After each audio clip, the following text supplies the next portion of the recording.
Good evening. Tonight, the stories you are about to hear belong to a quieter world.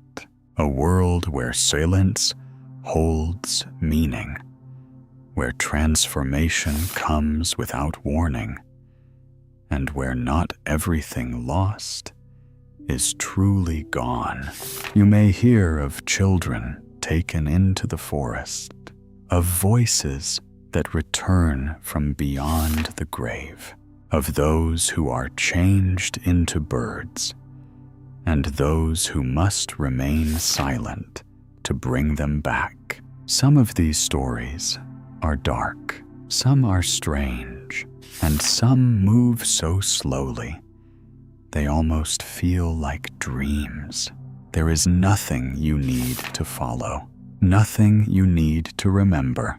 Just let the words drift gently past you, like wind through trees, like feathers falling through the night, as your thoughts grow softer and sleep begins to find you.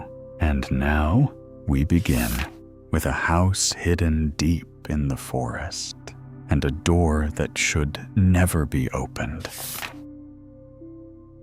The almond tree, long time ago, perhaps as much as 2,000 years, there was a rich man, and he had a beautiful and pious wife, and they loved each other very much, and they had no children, though they wished greatly for some. And the wife prayed for one day and night. Now in the courtyard in front of their house stood an almond tree. And one day, in winter, the wife was standing beneath it and paring an apple. And as she pared it, she cut her finger, and the blood fell upon the snow. "Ah," said the woman, sighing deeply and looking down at the blood. "If only I could have a child as red as blood and as white as snow." And as she said these words, her heart suddenly grew light, and she felt sure she should have her wish. So she went back to the house, and when a month had passed, the snow was gone.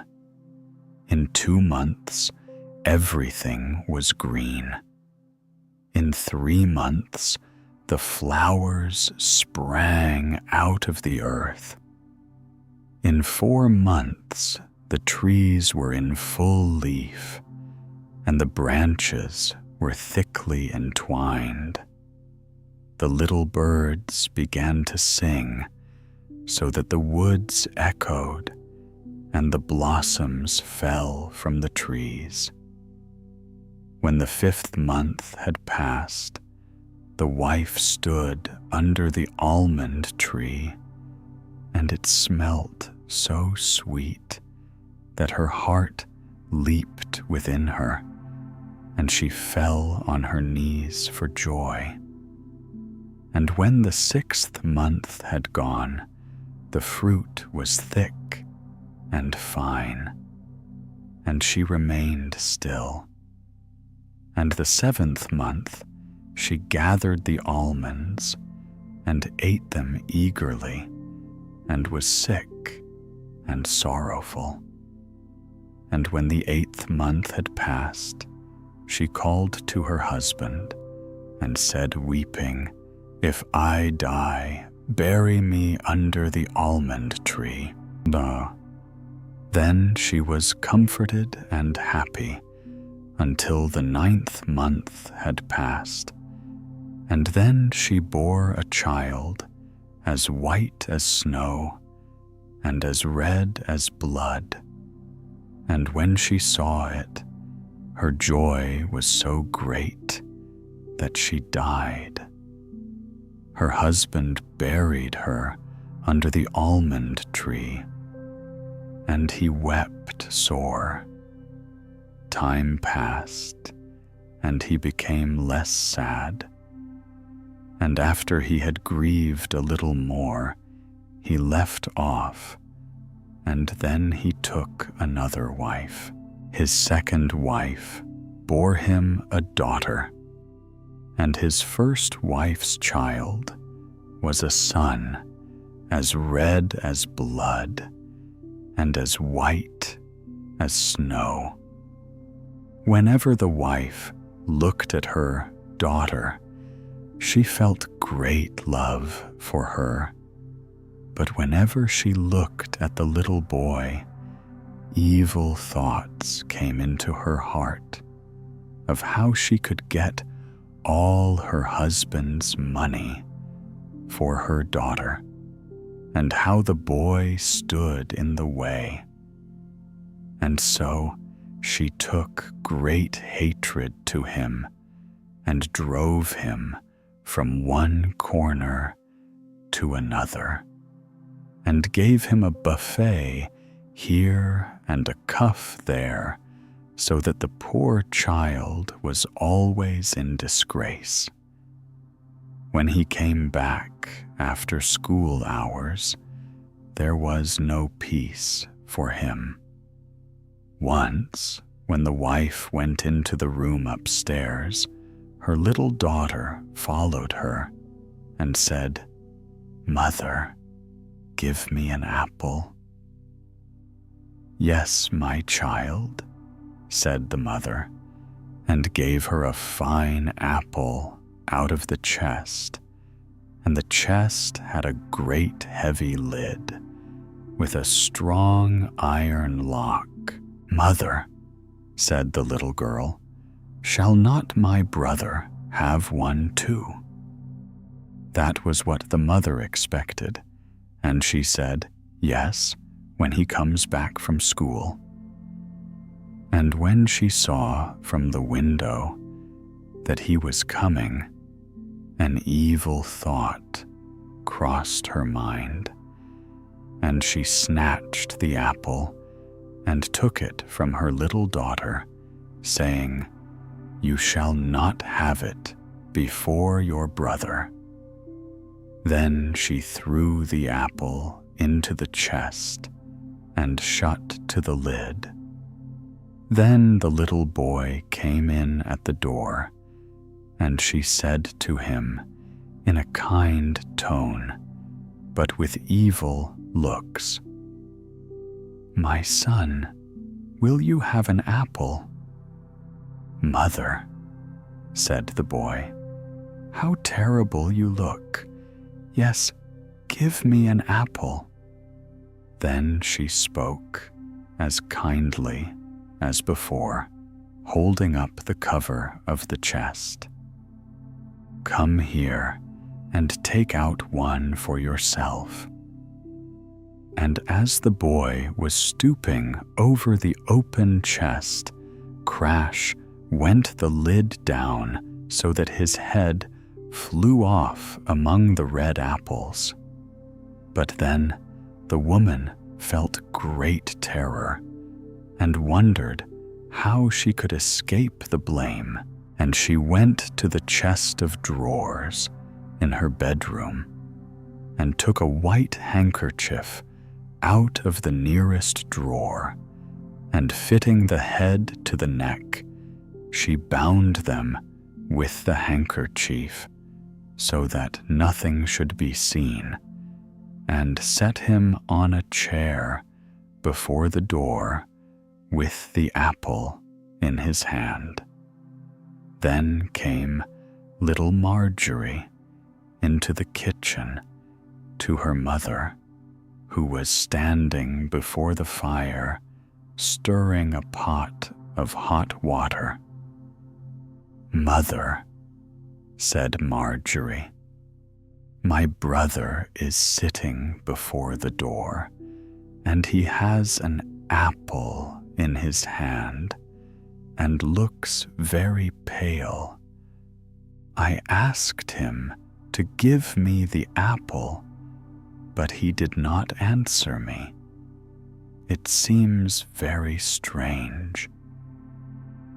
"Go again to him," said the mother, "and if he will not answer, you give him a box on the ear." So Marjorie went again and said, "Brother, give me the apple."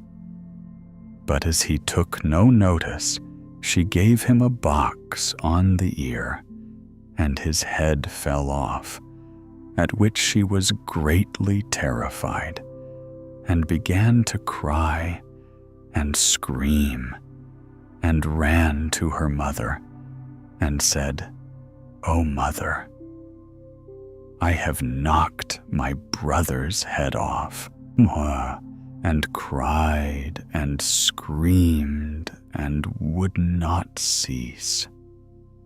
"O Marjorie," said her mother, "what have you done but keep quiet, that no one may see there is anything the matter? It can't be helped now. We will put him out of the way safely." When the father came home and sat down to table, he said, "Where is my son?" But the mother was filling a great dish full of black broth, and Marjorie was crying bitterly, for she could not refrain. Then the father said again, "Where is my son?" "Oh," said the mother, "he is gone into the country to his great uncle's, to stay for a little while." "What should he go for?" said the father, "and without bidding me good-bye, too?" "Oh, he wanted to go so much, and he asked me to let him stay there 6 weeks. He will be well taken care of." "Dear me," said the father, "I am quite sad about it. It was not right of him to go without bidding me goodbye." With that, he began to eat, saying, "Marjorie, what are you crying for? Your brother will come back sometime." After a while he said, "Well, wife, the food is very good. Give me some more." And the more he ate, the more he wanted, until he had eaten it all up, and threw the bones under the table. Then Marjorie went to her chest of drawers, and took one of her best handkerchiefs from the bottom drawer, and picked up all the bones from under the table, and tied them up in her handkerchief, and went out at the door, crying bitterly. She laid them in the green grass under the almond tree, and immediately her heart grew light again, and she wept no more. Then the almond tree began to wave to and fro, and the boughs drew together, and then parted just like a clapping of hands for joy. Then a cloud rose from the tree, and in the midst of the cloud there burned a fire, and out of the fire a beautiful bird arose, and singing most sweetly soared high into the air. And when he had flown away, the almond tree remained as it was before, but the handkerchief full of bones was gone.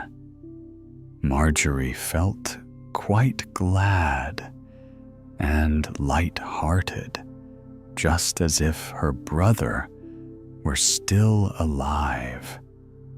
So she went back merrily into the house and had her dinner.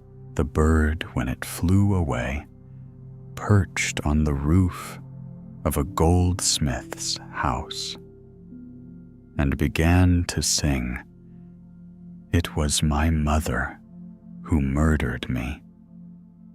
It was my father who ate of me.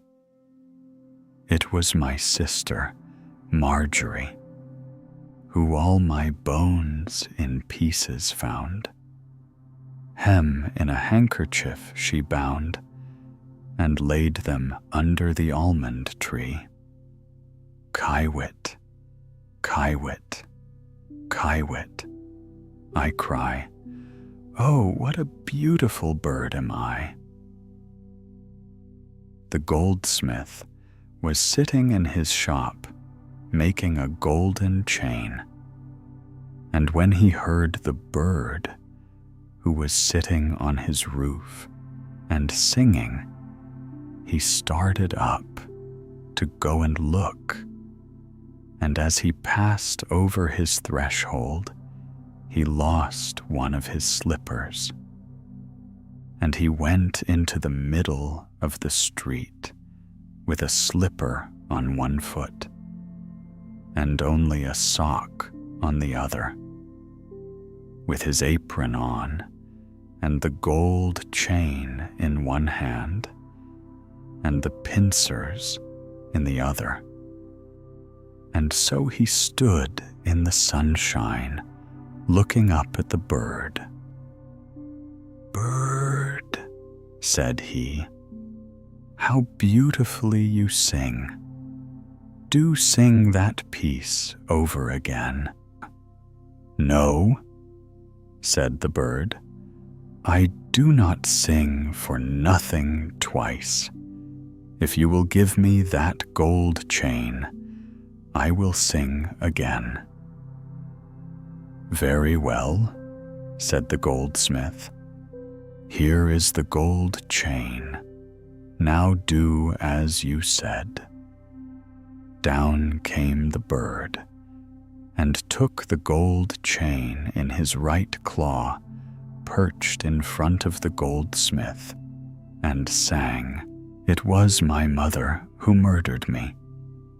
It was my father who ate of me. It was my sister, Marjorie, who all my bones in pieces found. Them in a handkerchief she bound, and laid them under the almond tree.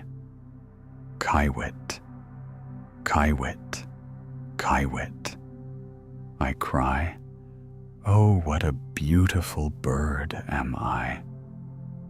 Then the bird flew to a shoemaker's and perched on his roof and sang, "It was my mother who murdered me. It was my father who ate of me. It was my sister, Marjorie, who all my bones in pieces found. Them in a handkerchief she bound, and laid them under the almond tree. Kiewit, kiewit, kiewit, I cry, oh, what a beautiful bird am I." When the shoemaker heard, he ran out of his door in his shirt sleeves and looked up at the roof of his house, holding his hand to shade his eyes from the sun. "Bird," said he, "how beautifully you sing." Then he called in at his door, "Wife, come out directly. Here is a bird singing beautifully. Only listen, sir." Then he called his daughter all his children and acquaintance, both young men and maidens, and they came up the street and gazed on the bird and saw how beautiful it was, with red and green feathers, and round its throat was as it were gold, and its eyes twinkled in its head like stars. "Bird," said the shoemaker, "do sing that piece over again." "No," said the bird, "I may not sing for nothing twice. You must give me something." "Wife," said the man, "go into the shop. On the top shelf stands a pair of red shoes. Bring them here." So the wife went and brought the shoes. "Now, bird," said the man, "sing us that piece again." And the bird came down and took the shoes in his left claw and flew up again to the roof and sang, "It was my mother who murdered me. It was my father who ate of me. It was my sister, Marjorie, who all my bones in pieces found. Hem in a handkerchief she bound, and laid them under the almond tree. Kiewit, kiewit, kiewit."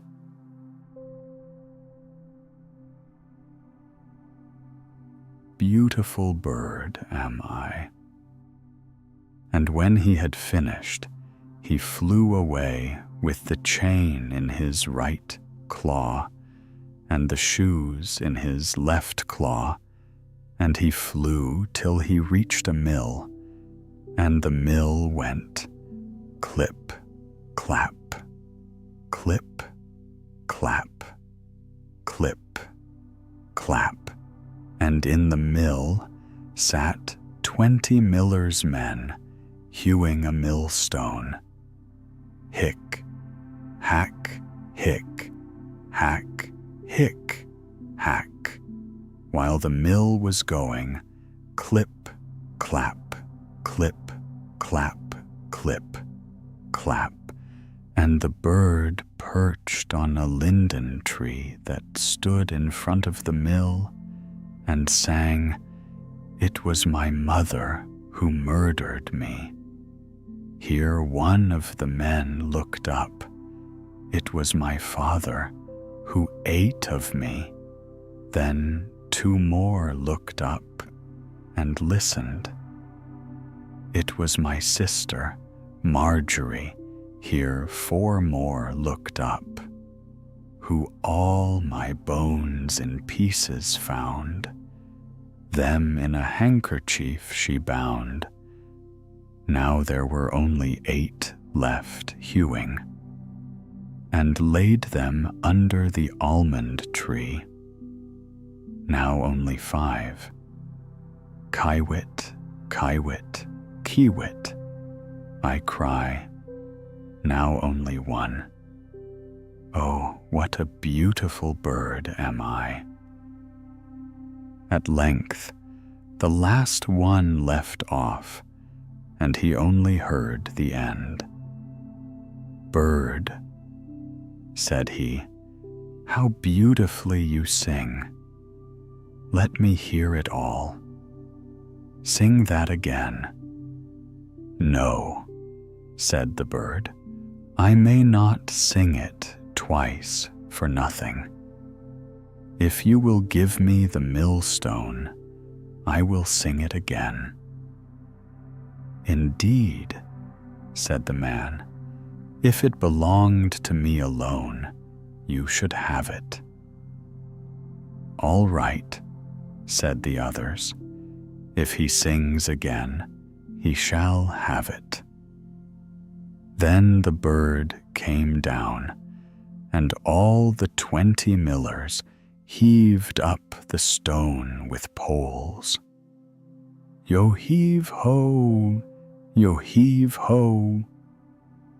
And the bird stuck his head through the hole in the middle, and with the millstone round his neck, he flew up to the tree and sang.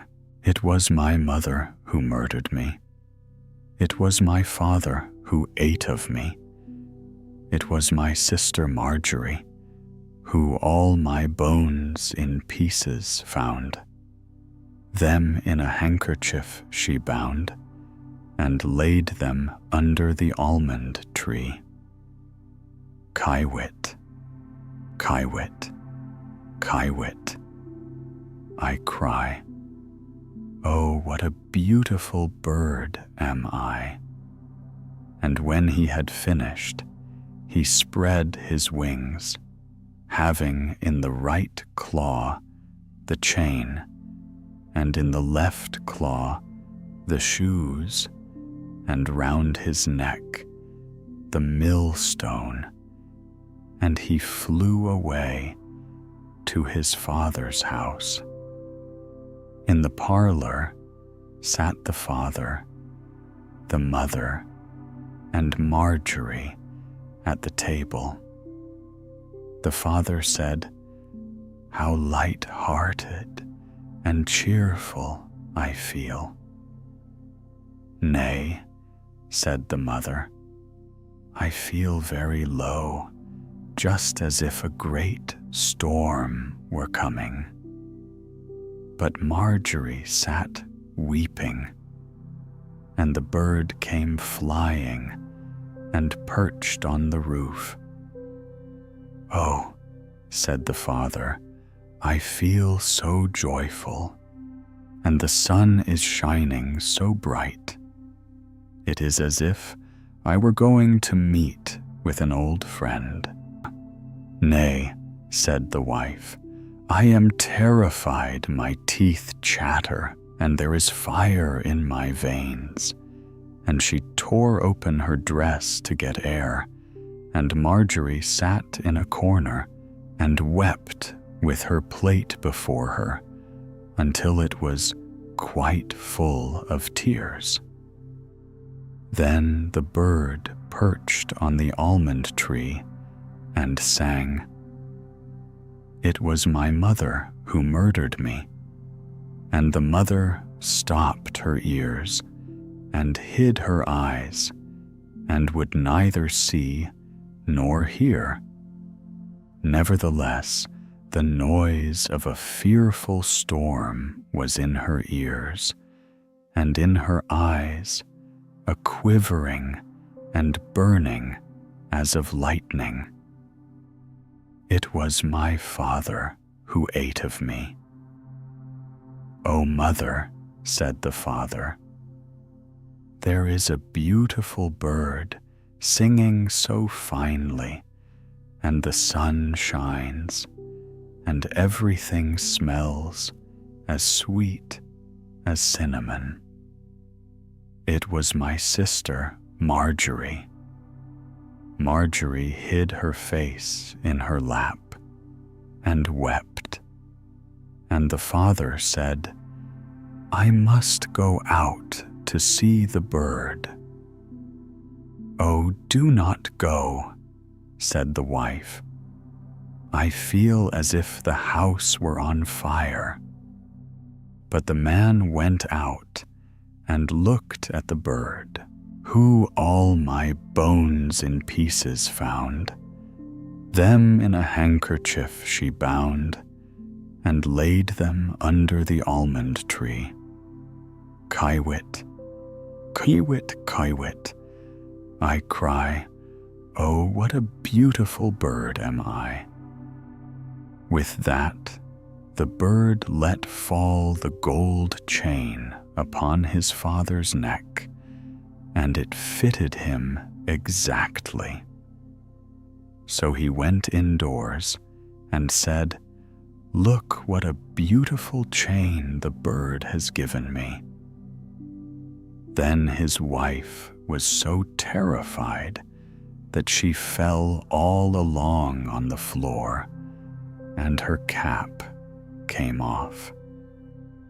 Then the bird began again to sing. It was my mother who murdered me. Oh, groaned the mother, that I were 1,000 fathoms underground, so as not to be obliged to hear it. It was my father who ate of me. Then the woman lay as if she were dead. It was my sister, Marjorie. Oh, said Marjorie, I will go out too and see if the bird will give me anything. And so she went, who all my bones in pieces found. Them in a handkerchief she bound. Then he threw the shoes down to her and laid them under the almond tree. Kiewit, kiewit, kiewit, I cry. Oh, what a beautiful bird am I. And poor Marjorie all at once felt happy and joyful, and put on her red shoes, and danced, and jumped for joy. Oh dear, said she, I felt so sad before I went outside, and now my heart is so light. He is a charming bird to have given me a pair of red shoes. But the mother's hair stood on end and looked like flame, and she said, even if the world is coming to an end, I must go out for a little relief. Just as she came outside, the door crash went the millstone on her head and crushed her flat. The father and daughter rushed out and saw smoke and flames of fire rise up.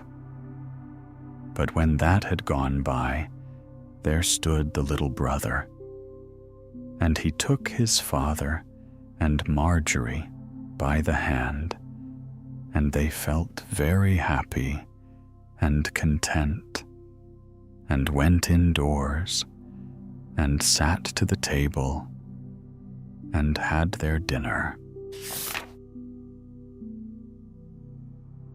The Six Swans. Once on a time, a king was hunting in a great wood, and he pursued a wild animal so eagerly that none of his people could follow him.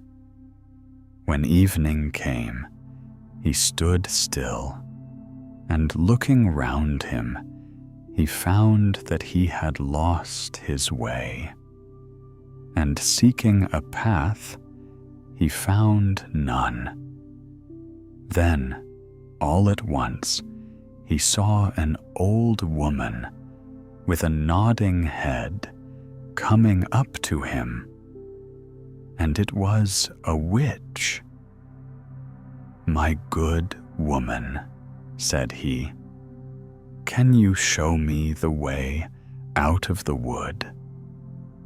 Oh yes, my lord king, answered she, certainly I can, but I must make a condition, and if you do not fulfill it, you will never get out of the wood again, but die there of hunger.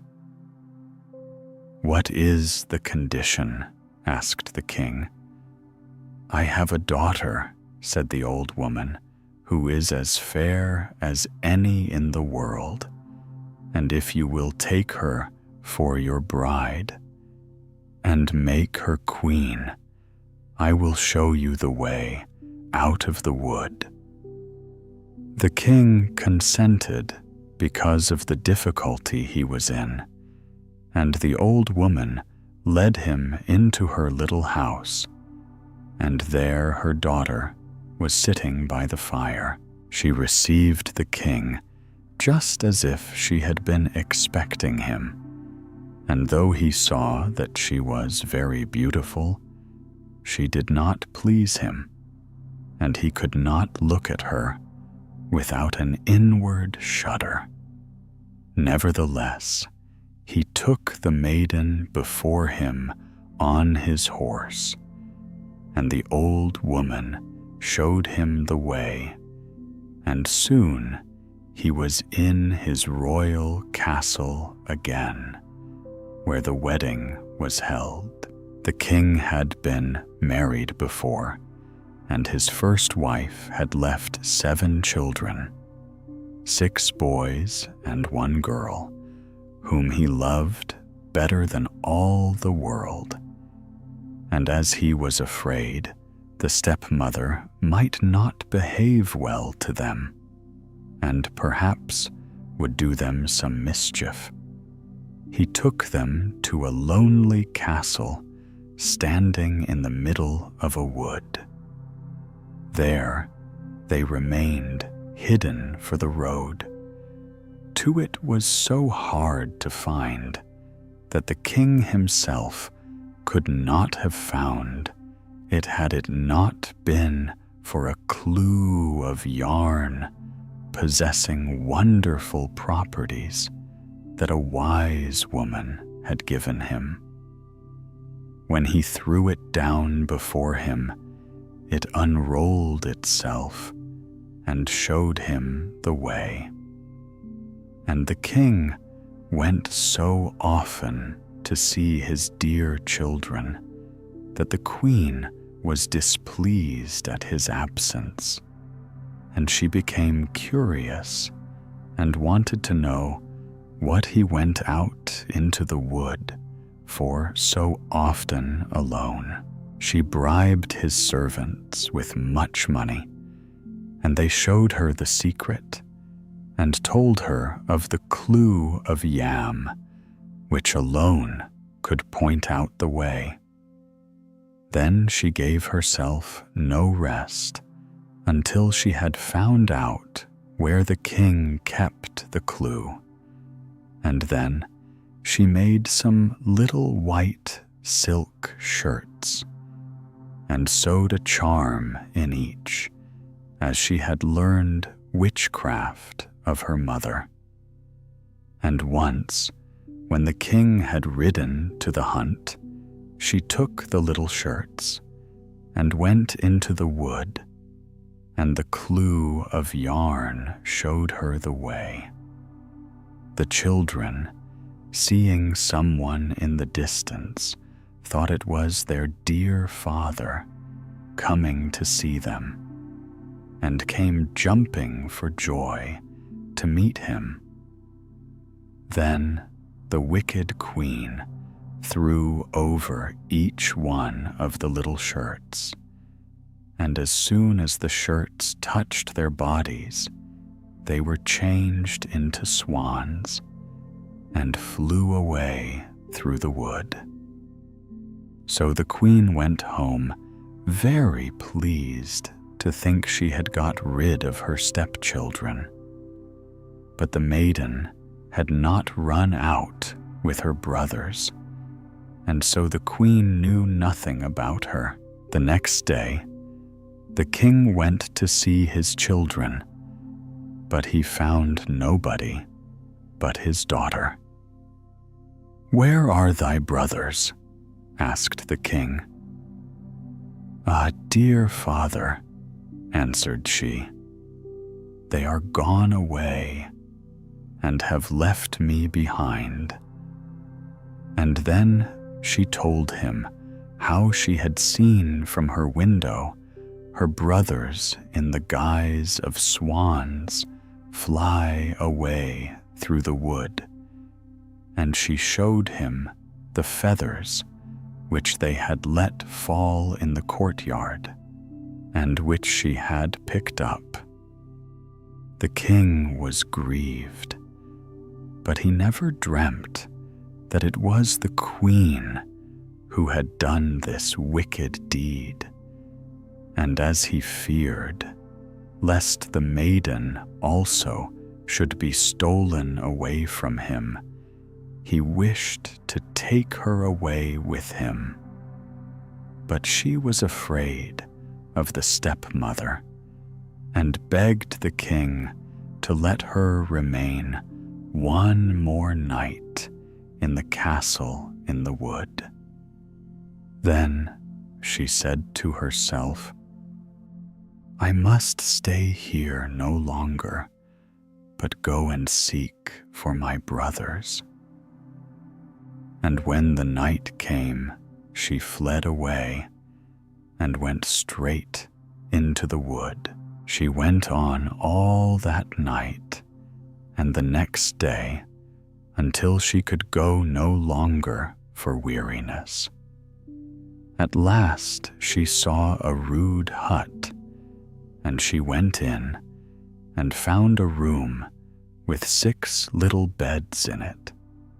She did not dare to lie down in one, but she crept under one and lay on the hard boards and wished for night. When it was near the time of sunsetting, she heard a rustling sound and saw 6 swans come flying in at the window. They alighted on the ground and blew at one another until they had blown all their feathers off, and then they stripped off their swan skin as if it had been a shirt. And the maiden looked at them and knew them for her brothers, and was very glad, and crept from under the bed.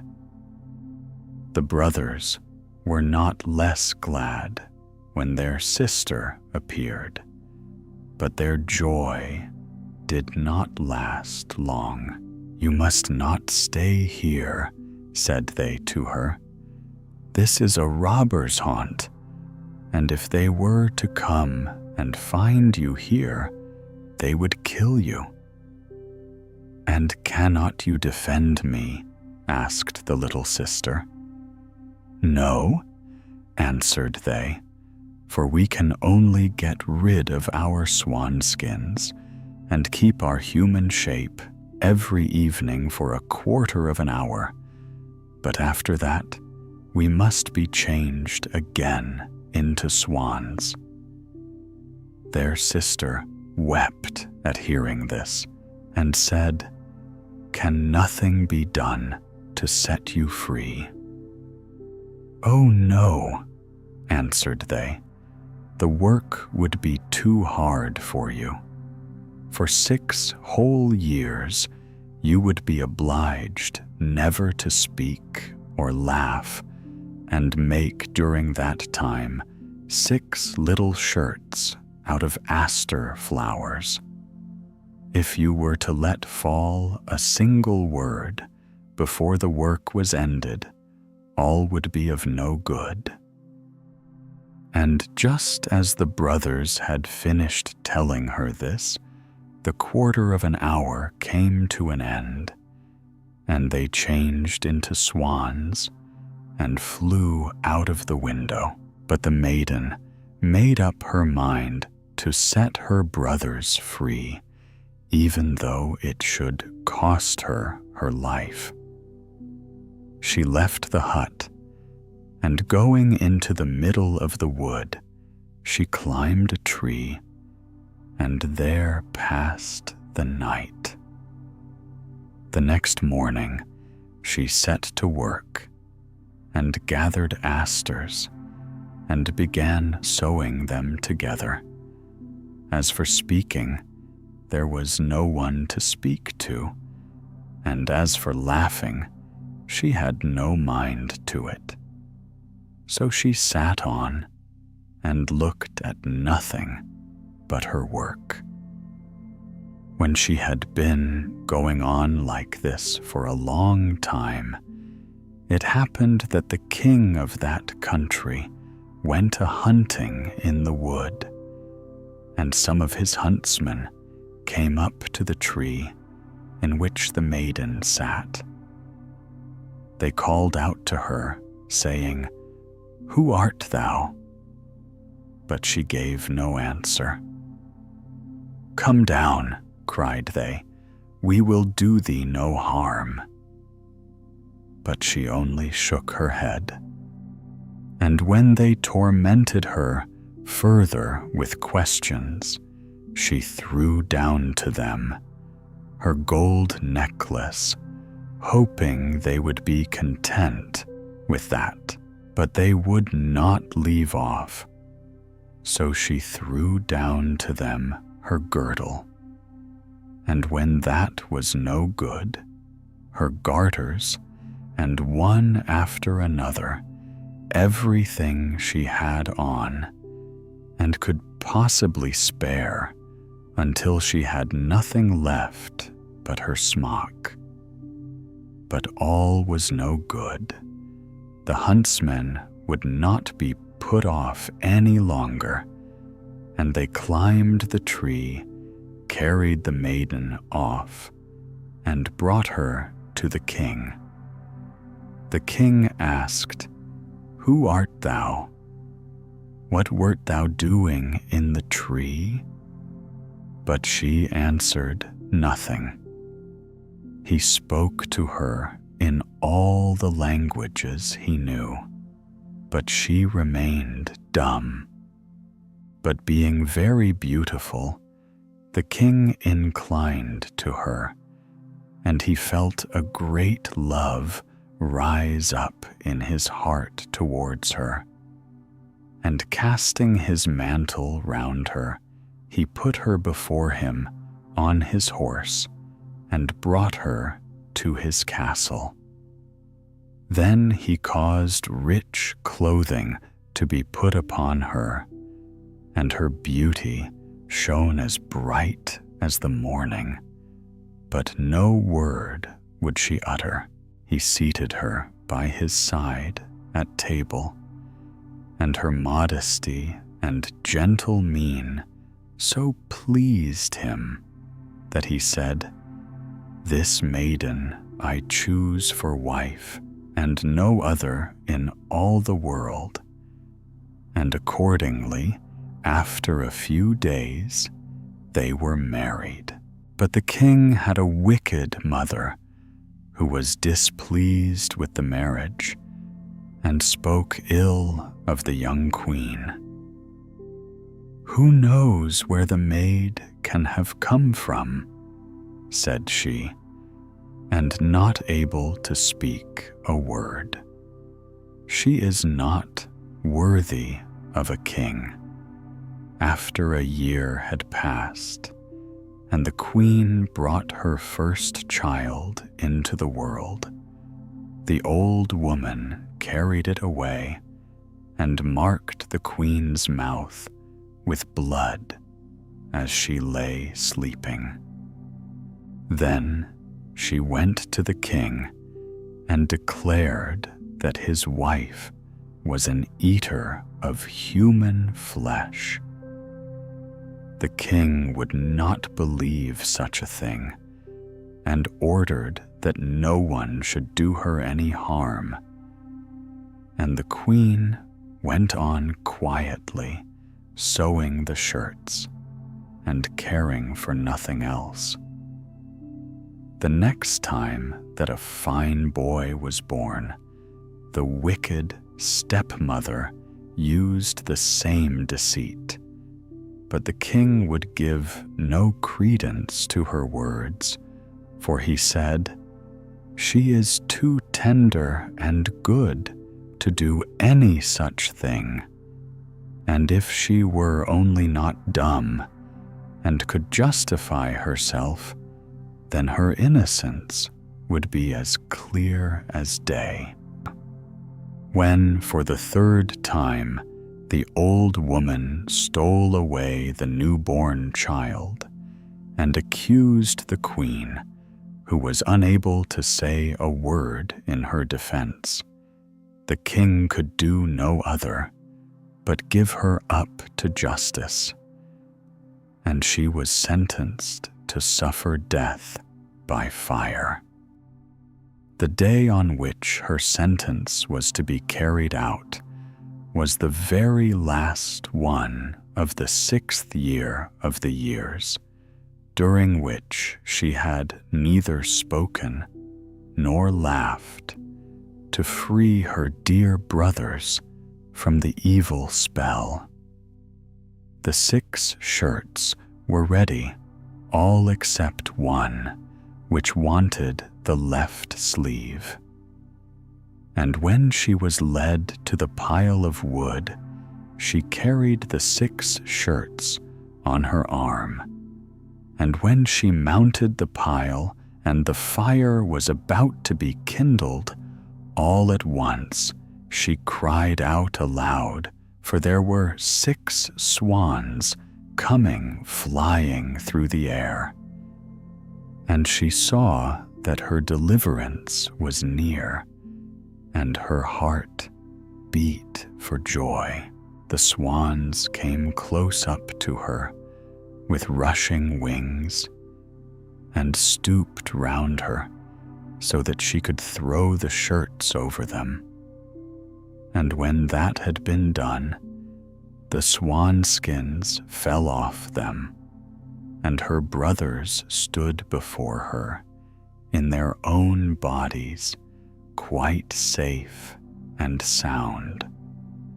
But as one shirt wanted the left sleeve, so the youngest brother had a swan's wing instead of a left arm. They embraced and kissed each other, and the queen went up to the king, who looked on full of astonishment, and began to speak to him, and to say, "Dearest husband, now I may dare to speak, and tell you that I am innocent, and have been falsely accused." And she related to him the treachery of the stepmother, who had taken away the 3 children and hidden them. And she was reconciled to the king with great joy, and the wicked stepmother was bound to the stake on the pile of wood and burnt to ashes. And the king and queen lived many years with their 6 brothers in peace and joy.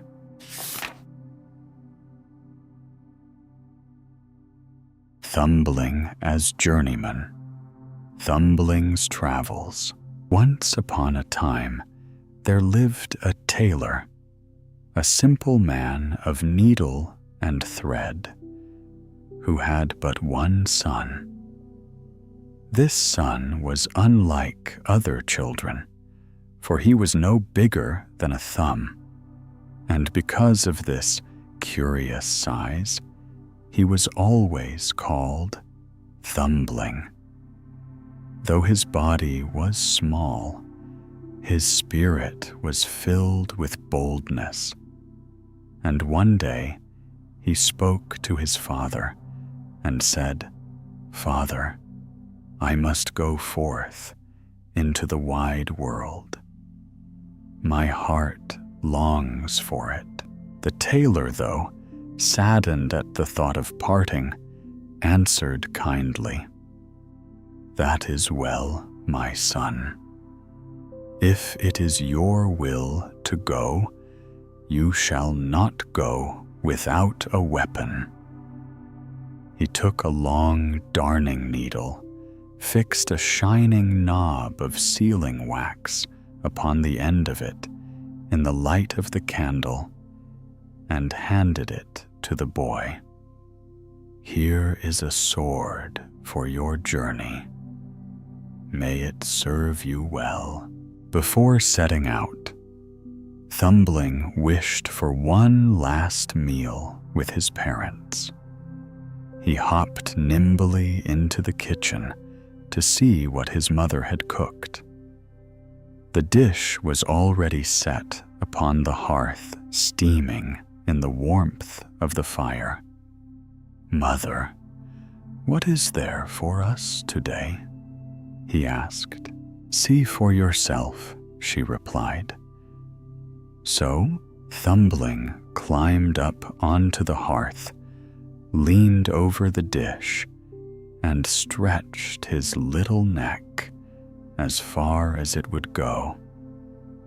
But alas, the rising steam caught him, lifted him as though upon invisible wings, and bore him up through the chimney.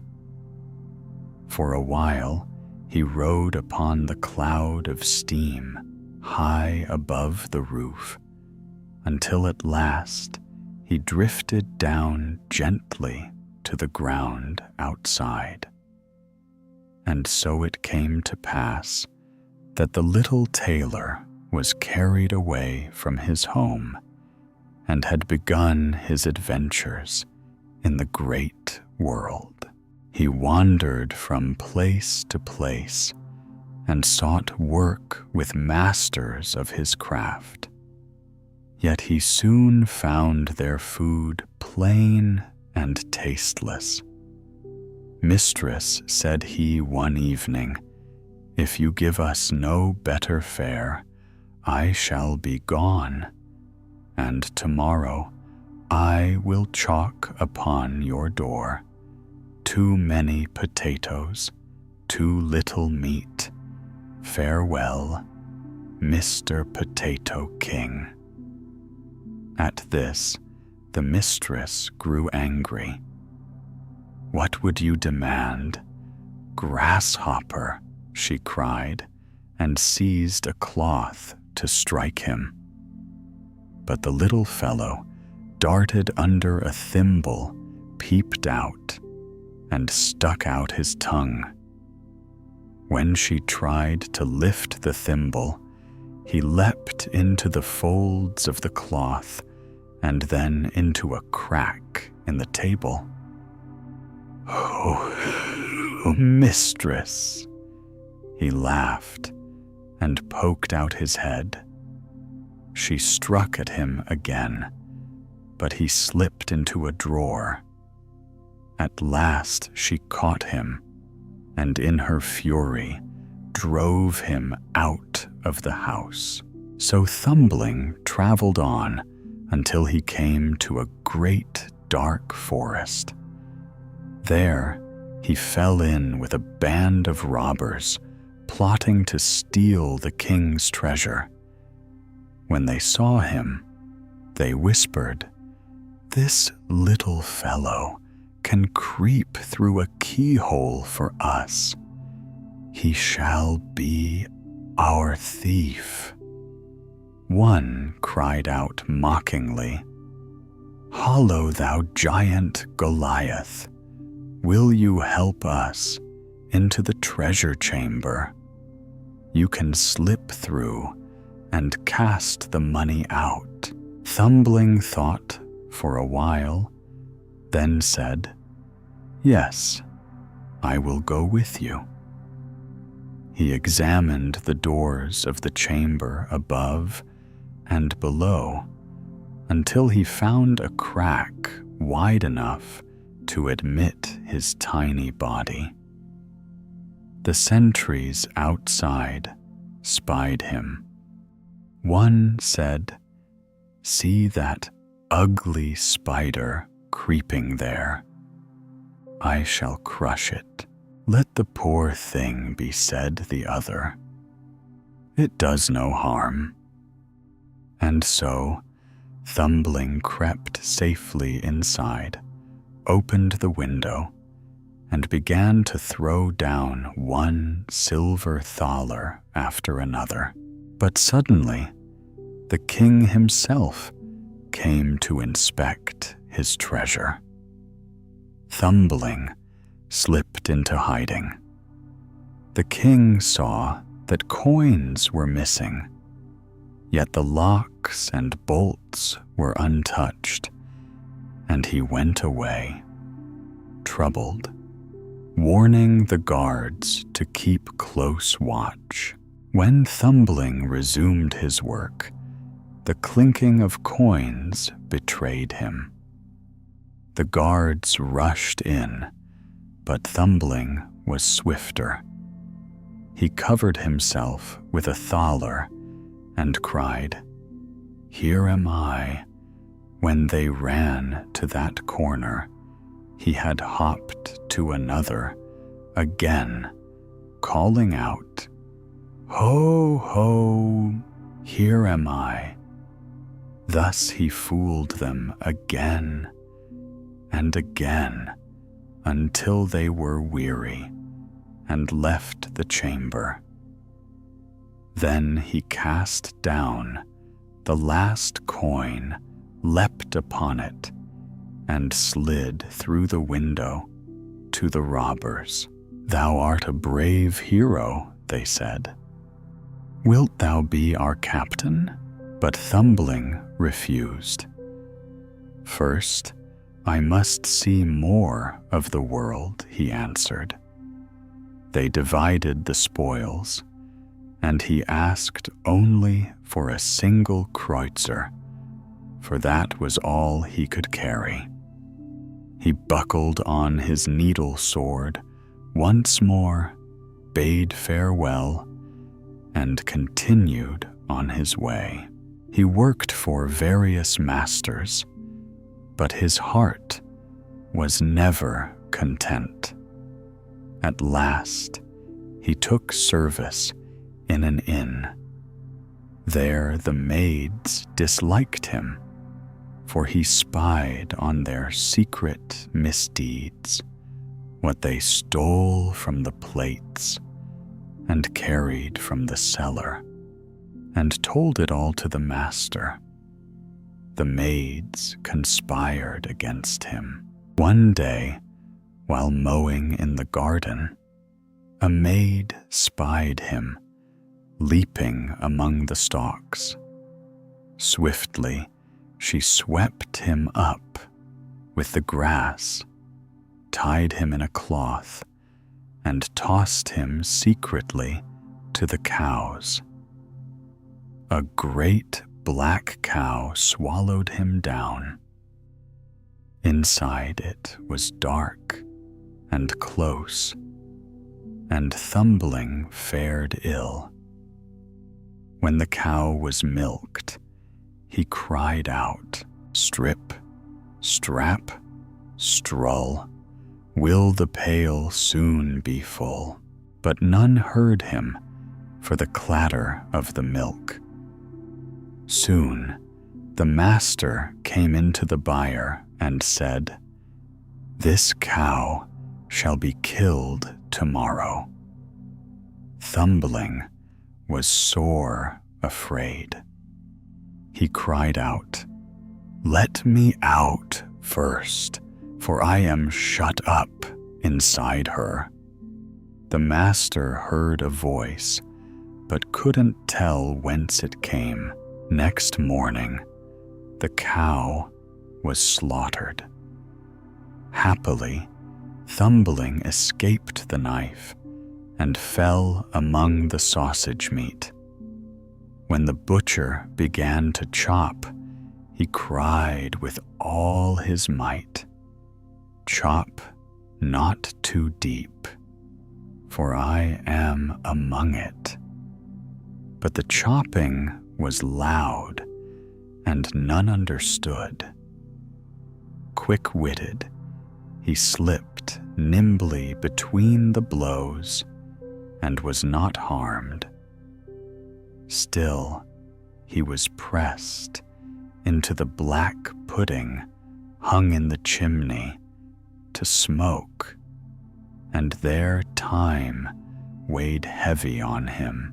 At last, in the winter, the pudding was brought forth for a guest. As the hostess cut it into slices, Thumbling waited until the moment was right, then sprang out and escaped. He journeyed on once more, yet his freedom did not last. In the fields, he was snapped up by a fox. Hollow Mr. Fox cried, "Thumbling, it is I who stick in your throat. Let me go free." "True," said the fox, "you are too small to fill my belly. Promise me the fowls in your father's yard, and I will release you." "With all my heart," replied Thumbling. "You shall have them." So the fox set him down and even carried him home.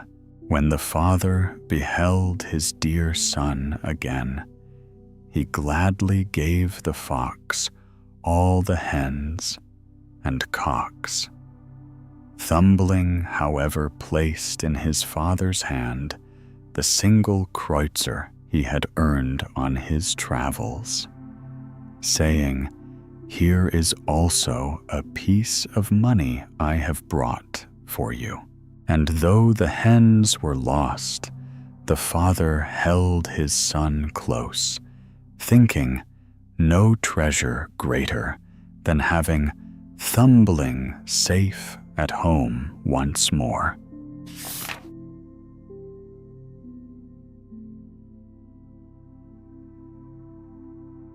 Fitcher's Bird. There was once a wizard old and cunning, who knew 100 disguises and 1,000 dark arts.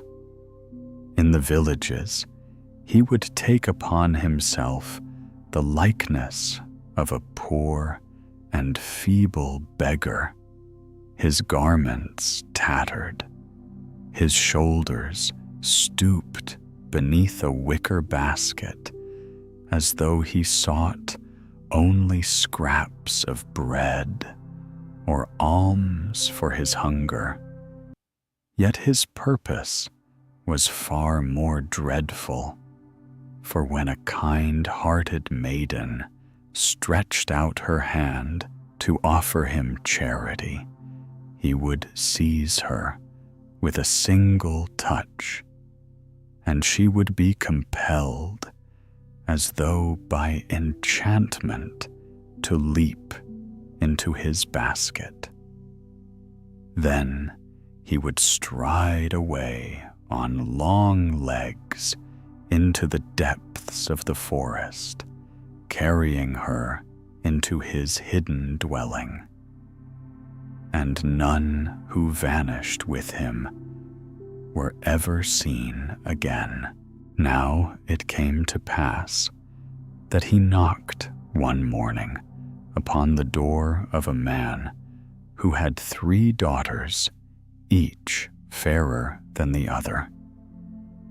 When the eldest stepped outside with a piece of bread to feed the poor stranger, the wizard brushed her hand, and in a moment she was swallowed into his basket.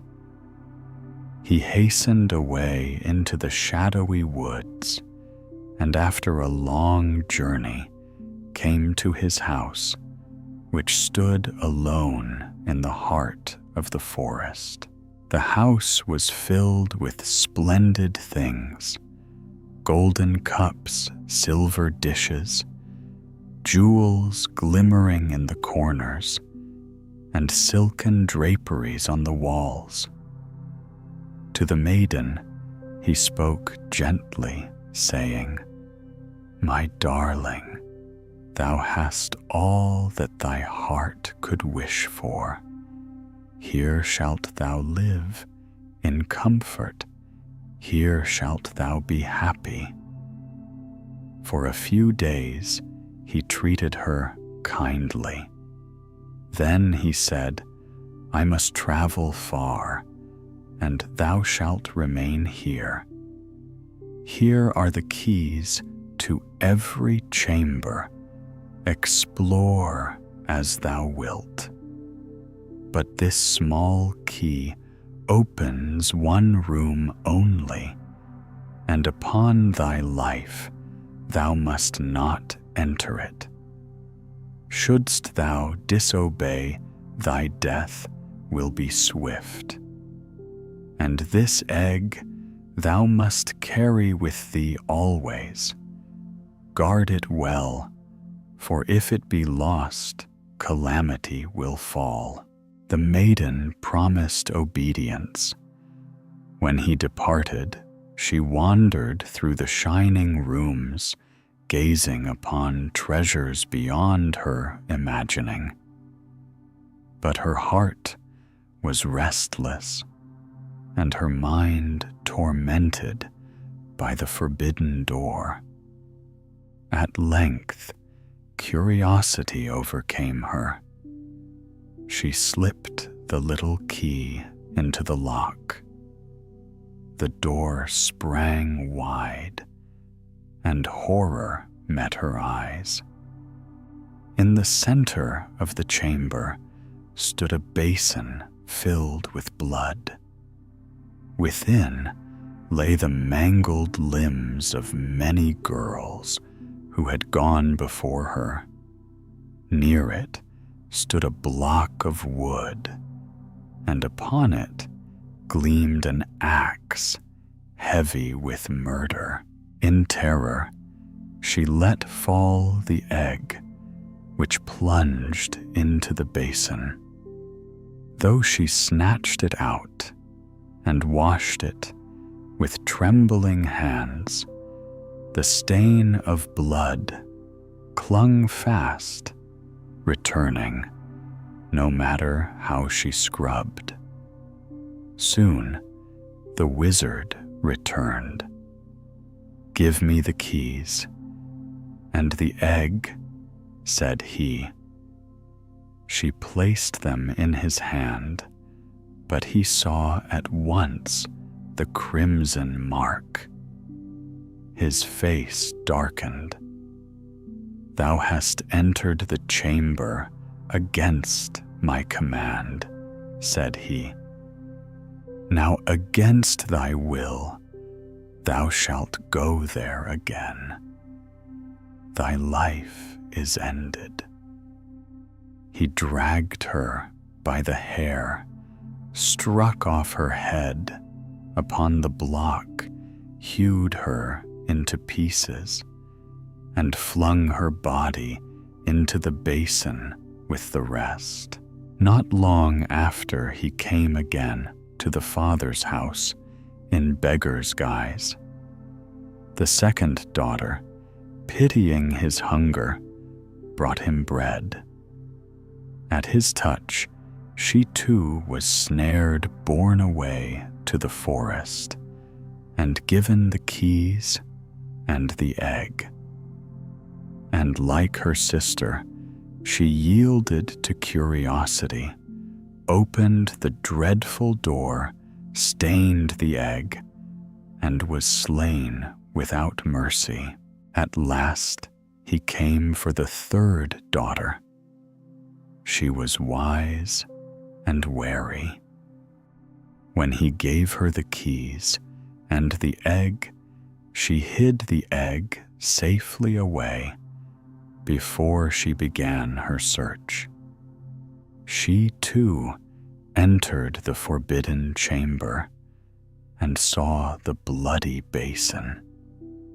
And there she found her sisters lying torn and lifeless. With brave heart, she gathered their scattered limbs, set head to shoulders, arms to body legs in their place. When all was joined, the pieces stirred.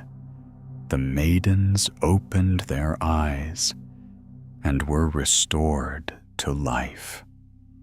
They embraced her with tears of joy. When the wizard returned, she gave him the egg unstained, and he said, Thou hast stood the trial. Now thou shalt be my bride. But his power over her was broken. She contrived a plan. She said, "First, thou must carry a gift of gold to my father and mother upon thy own back.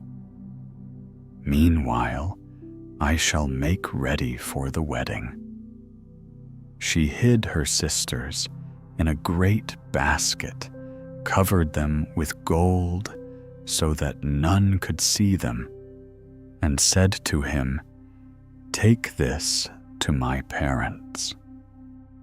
I will look out of my little window to watch thee and see if thou restest on the way." The basket was heavy, and as the wizard staggered under its weight, he longed to rest. But from inside the basket came a voice. "I see thee through my little window. Rise up, go on, tarry. Not." He thought it was the bride calling, and so he stumbled forward. Again he tried to pause, and again the voice cried out. Thus he was driven on, sweating and groaning, until he reached the parents' house and left the gold and the rescued daughters behind. Meanwhile, the clever maiden prepared for the feast. She placed a skull decked with flowers and ornaments in the garret window, so it looked down as though it were the bride herself. Then she covered her body in honey rolled in the feathers of a feather bed, and made herself into a strange bird no one could know. In this guise, she left the house. On the road, she met the wizard's wedding guests, who called to her, "O Fitcher's bird, how comest thou here?" "I come from Fitcher's house, quite near." "And what is the young bride doing?" "From cellar to garret, she's swept all clean, and now from the window she peeps, I ween." She answered thus to all she met. At last she encountered the wizard himself. He too asked her the same, and when he looked up to the garret and saw the skull crowned with flowers, he thought his bride was indeed watching for him. He raised his hand in greeting and went within, but scarcely had he and his friends gathered in the house when the bride's brothers and kinsmen, summoned by her sisters, arrived with weapons. They barred every door so that none might escape, and they set the house ablaze. The flames roared and consumed wizard and guests alike. So perished the murderer, and the 3 sisters were saved. Old Sultan. Once there was a farmer who kept a faithful old dog named Sultan. The creature had served him well through many years, guarding the house by night and keeping watch over the fields by day. But time spares no living thing. Sultan had grown old and feeble his strength wasted away, and worse still, he had lost every tooth in his mouth. He could no longer bite nor hold fast even the smallest thief who might creep into the yard. One summer evening, as the sun was sinking, and the farmer stood at his doorway with his wife, he said in a rough voice, "Tomorrow I shall put an end to old Sultan. He has grown useless. He cannot guard, and he cannot fight. What good is a toothless hound?" The farmer's wife, who was kinder of heart, answered gently, "Surely we might spare him. Has he not served us faithfully these many years? When we slept, he kept watch.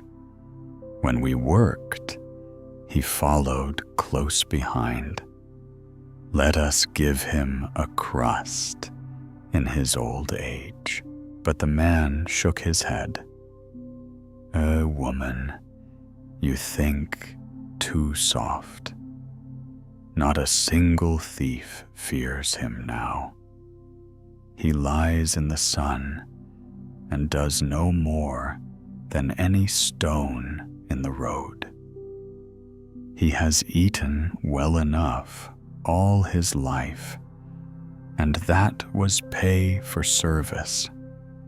Now his time is over, and I shall not feed him longer." Not far off, stretched in the dust, lay the poor dog himself, and his old ears caught every word. Sorrow filled his heart, for he knew that the morning would bring his death. He slunk away at dusk, creeping into the forest to seek counsel from his one friend, the wolf. "Comrade," said Sultan with a heavy sigh, "my master intends to kill me. I have grown weak, and tomorrow I shall be no more." The wolf, who bore him a certain fondness, replied, "Take courage, old gossip. I will help you. I have thought of a way to restore your master's favor. Early in the morning, your master and mistress will go to make hay, and they will take their little child with them, for no one is left at home. They always lay the child in the shade under the hedge while they work. You must place yourself close by as if to guard it. I will creep forth from the wood and snatch the child in my jaws. Then you must leap up, give chase with all your might, and pursue me as though you would tear me down. I shall let the child fall unharmed, and you will carry it back. Your master will think you have saved his dearest treasure. Then he will hold you in gratitude, and never again will he think of harm." The plan seemed good to the dog, and so it was done. In the morning, the farmer screamed in terror when he saw the wolf racing across the field with his child. But old Sultan sprang up, barked with fury, and pursued him swiftly. The wolf dropped the little one, and Sultan bore it back to the trembling parents. Their joy was great. The farmer wept and stroked his faithful dog. Never, never shall a hair of yours be harmed. You shall eat my bread as long as you live. Then he bade his wife hurry home, make a soft sop of bread and milk for Sultan, and fetch his own pillow from the bed, that the old hound might lie in comfort. From that day forth, Sultan wanted for nothing. Not long after, the wolf came to visit Proud that their scheme had prospered. "Well, gossip," said he, "now you will repay me. I shall steal one of your master's fat sheep, and you must wink an eye." But the dog answered firmly, "Do not hope it. I will remain true to my master till my death. I cannot betray him." The wolf thought the old dog jested. So in the dark of night, he crept into the fold to take a sheep. But Sultan had warned the farmer of his plan, and the man lay in wait. With a heavy flail, he struck the thief till his hide smarted sore. The wolf fled howling and called back over his shoulder, "Wait, old rogue, you shall pay dearly for this." The next morning, he sent the wild boar to challenge the dog. "Come to the forest," said the boar, "and settle this quarrel with tooth and claw." Sultan was troubled, for he was old and weak. He sought friends to stand by him, but none would come save a cat with only 3 legs. The faithful creature limped beside him as they went forth. The cat, because her stump pained her, held her tail upright in the air. Now the wolf and the boar were waiting. When they spied their foes, they mistook the sight. They thought the cat's tail was a drawn sword, glinting in the sun. And when she hopped on 3 legs, they believed she stooped each time to pick up a stone to hurl at them. Fear seized them both. The boar crept into the thicket, and the wolf scrambled up a tree. When Sultan and the cat arrived, they saw no one. Only the boar's ear stuck out from the brush. The cat, seeing it twitch, thought it was a mouse, and leapt upon it, biting with sharp teeth. The boar squealed and dashed away, crying, "The guilty one is up in the tree." Sultan and the cat looked up, and there sat the wolf, ashamed to the bone of his cowardice. He slunk down at last, begged pardon, and made peace with the faithful dog. And from that day forward, Sultan lived in honor, guarded by loyalty, and crowned with the respect that belongs to those who serve true till the end. King Thrushbeard Once upon a time there lived a king whose daughter was of such beauty that words scarcely sufficed to tell of it. Yet for all her fairness, she was haughty in spirit and proud in heart, so that no suitor seemed worthy in her eyes. One after another she dismissed, and those who dared present themselves she mocked with sharp words, making sport of their looks and manners until they withdrew in shame. Now it happened that the king, weary of her scorn and anxious to see her well married, proclaimed a great feast.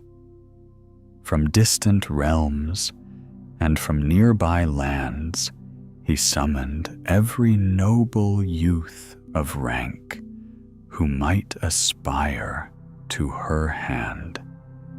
On the appointed day, they gathered kings and grand dukes, princes, earls, barons, and gentlemen, each arrayed in splendid raiment, each presented in proper order according to his station. The king's daughter was led before them to choose where her heart inclined.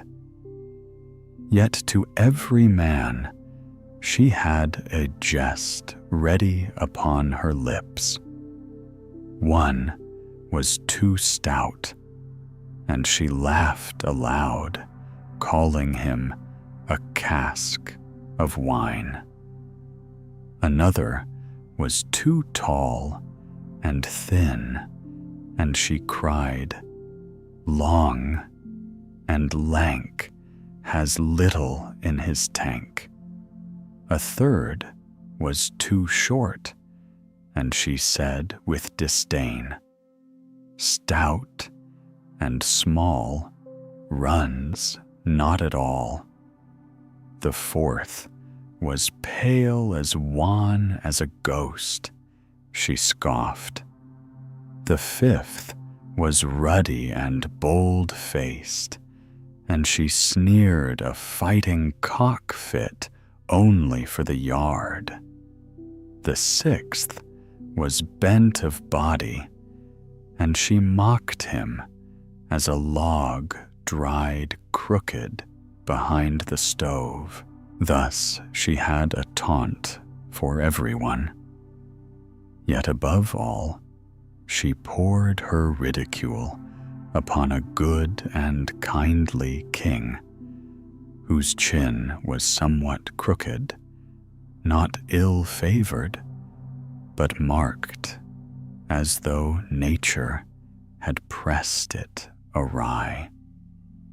When she saw him, she burst into laughter and called aloud, "Behold, he has a chin like the beak of a thrush." And from that hour, all men gave him the name of King Thrushbeard. The old king, her father, was sorely angered when he beheld how his daughter mocked, who came with honorable intent. Rising in wrath, he declared before the whole company that since she held in contempt every suitor of noble blood, she should be given in marriage to the first beggar who knocked at his gate. Not many days thereafter, a wandering fiddler came singing beneath the palace windows, clad in tattered garments, hoping for a coin or crust.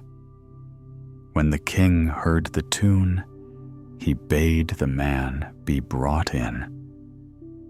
The fiddler entered, bowed low, and sang his song before the king and the princess.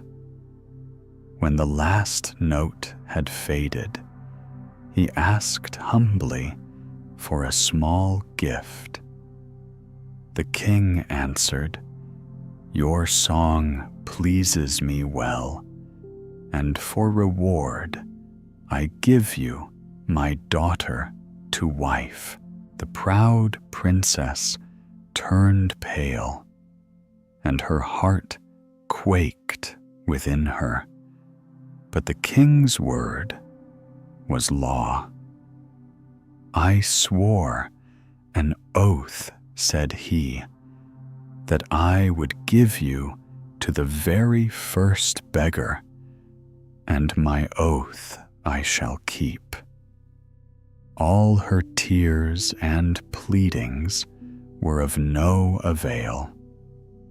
The priest was summoned, and there in that very hour the king's daughter was wedded to the ragged fiddler.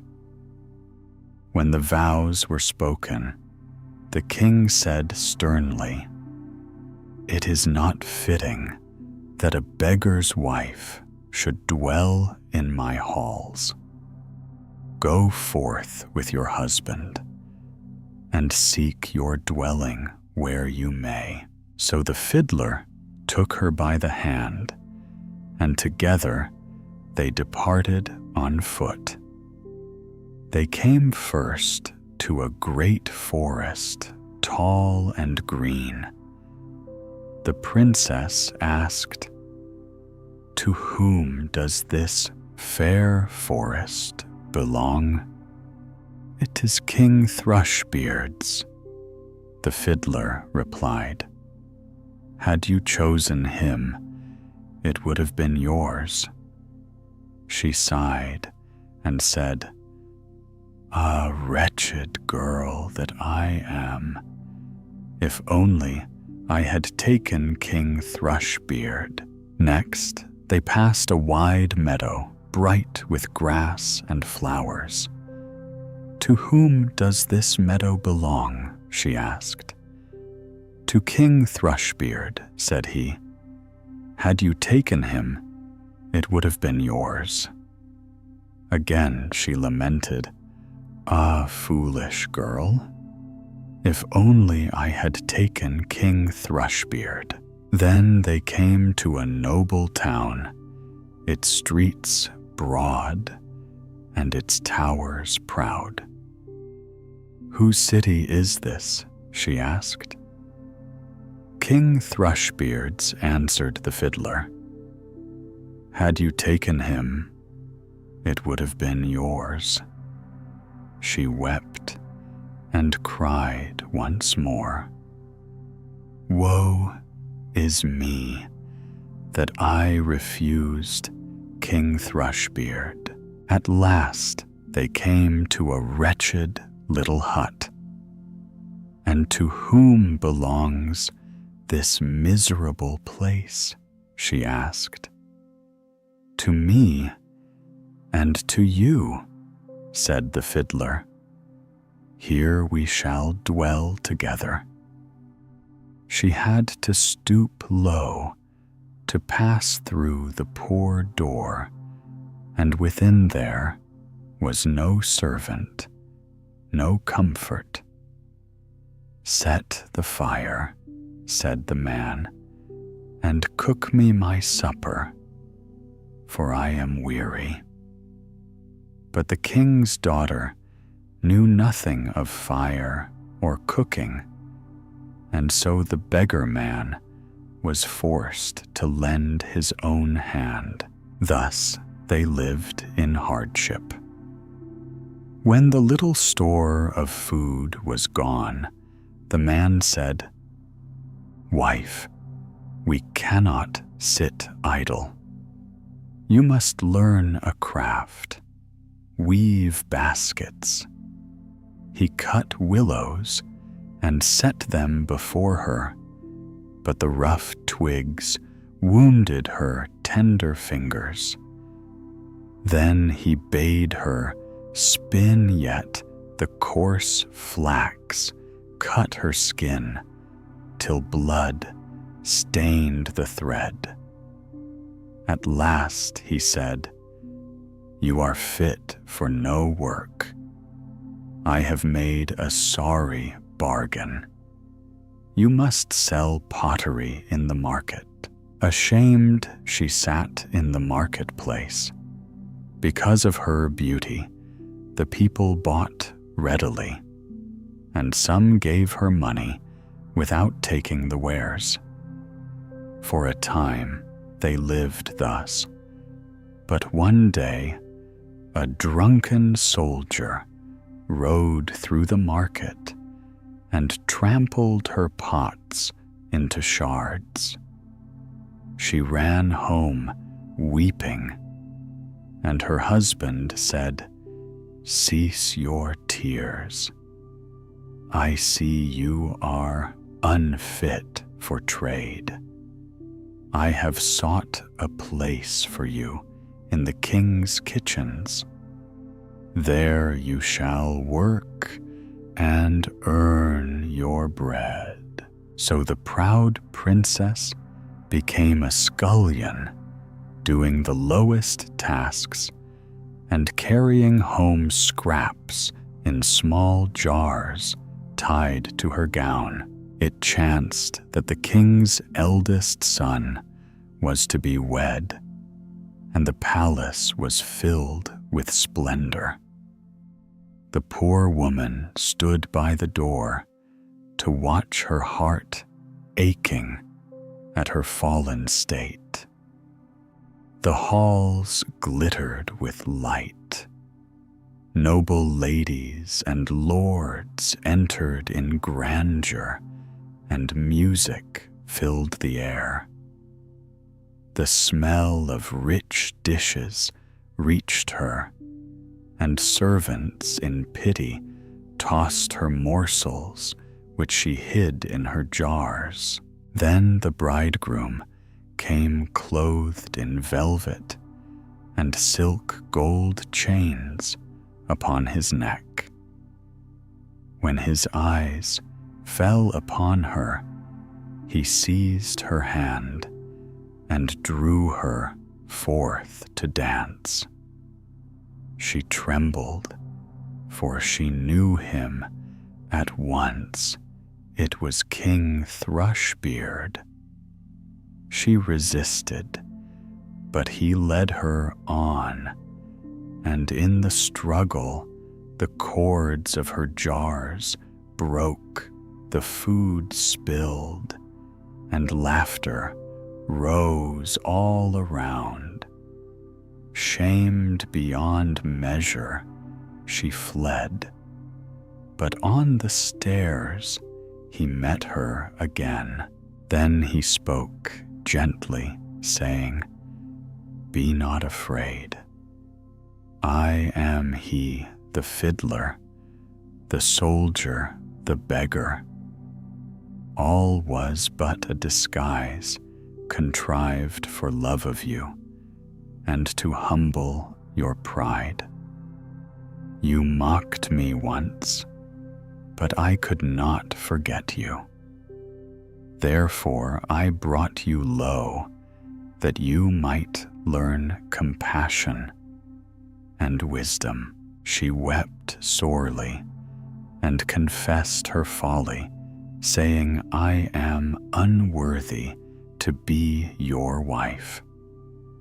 But he lifted her and said, "Take heart. The hard days are past. This day we shall be wed indeed." Then he clothed her in garments of splendor, and her father and all the court came to rejoice. The feast was greater still, and merriment filled the land. And so the proud princess became the bride of King Thrushbeard, and their joy was true and lasting. And if we had been there, Surely we too would have shared in the feast and the dancing. Roland. Once, long ago, there lived a woman who was no ordinary widow or mother, but a witch of cruel heart and cunning arts. She had 2 daughters beneath her roof. One was her own flesh and blood, ugly of face and crooked of spirit, yet dearly cherished by the witch, for evil loves its own. The other was but a stepchild, fair as morning light, and gentle in all her ways. And for that very reason, the old woman despised her, for envy burns fiercest when virtue dwells close at hand. One day, the stepdaughter wore a neat and pretty apron, plain in weave, but bright with youth's grace. The witch's daughter, covetous and sour, fixed her greedy eyes upon it. Her heart swelled with jealousy, and she whispered bitterly to her mother that she must and should have that apron, for she could not rest until it was hers. "Peace, my child," crooned the witch, her eyes gleaming. "Thou shalt indeed have it. Thy stepsister has lived too long already, and tonight I will rid us of her, once for all. While she lies sleeping, I shall come and hew off her head. Only take care to lie upon the farthest side of the bed and press her outwards." The wicked plot might well have succeeded had not the poor maiden stood hidden in the corner and heard every dreadful word. Her heart trembled, yet she spoke not a syllable all that day, nor dared she venture beyond the door. When night fell, her stepsister crept greedily into the bed, first claiming the safer place against the wall. But when sleep weighed down the jealous girl's lids, the stepdaughter gently pressed her outward and herself took the inner side. At midnight, the witch came stealing in an axe glittering in her hand. With her gnarled left, she groped for the sleeper lying on the edge. Then, raising the weapon with both arms, she smote, and the head of her own daughter rolled from her shoulders. Grim and satisfied, the witch crept away, never dreaming of her fatal mistake. The stepdaughter, silent and pale, slipped from the bed. She hastened to the dwelling of her sweetheart, a faithful youth named Roland, and knocked until he came forth. Breathless, she told him all. "Dear Roland, we must flee this very hour. My stepmother sought my life and has slain her own child instead. When dawn reveals the deed, she will surely hunt us down, Roland answered. Then we must not tarry. Yet take with thee her magic wand, for without it we cannot hope to withstand her pursuit. The maiden returned, seized the witch's wand, and taking also the severed head, let 3 drops of blood fall, one beside the bed, one upon the kitchen hearth, and one on the threshold of the house. Thus she hastened back to her beloved. When morning broke, the witch called for her daughter to bring her the apron. No answer came. She cried again, "Where art thou?" "Here on the steps, a sweeping," replied the drop of blood. The witch hurried there, but found no one. Again she called, "Where art thou?" "In the kitchen, warming myself," answered the second drop. She rushed to the hearth, yet saw no child. Once more she cried, "Where art thou?" "Here in bed, fast asleep," came the third reply. Hastening to the chamber, she found her own daughter lying headless in a pool of dark blood. Then fury seized her. She raged and stormed, then spied from her window the fleeing pair, her stepdaughter and Roland, already far across the fields. "Think not to escape me," she shrieked. "Though ye fly beyond the world's edge, my feet shall o'ertake you." She drew on her enchanted boots, each stride as long as an hour's walk, and soon the ground shrank beneath her until she gained upon them. But the maiden swift of thought touched Roland with the wand, and lo, he became a shining lake, while she herself was turned into a snow-white duck that swam upon it. The witch halted by the shore.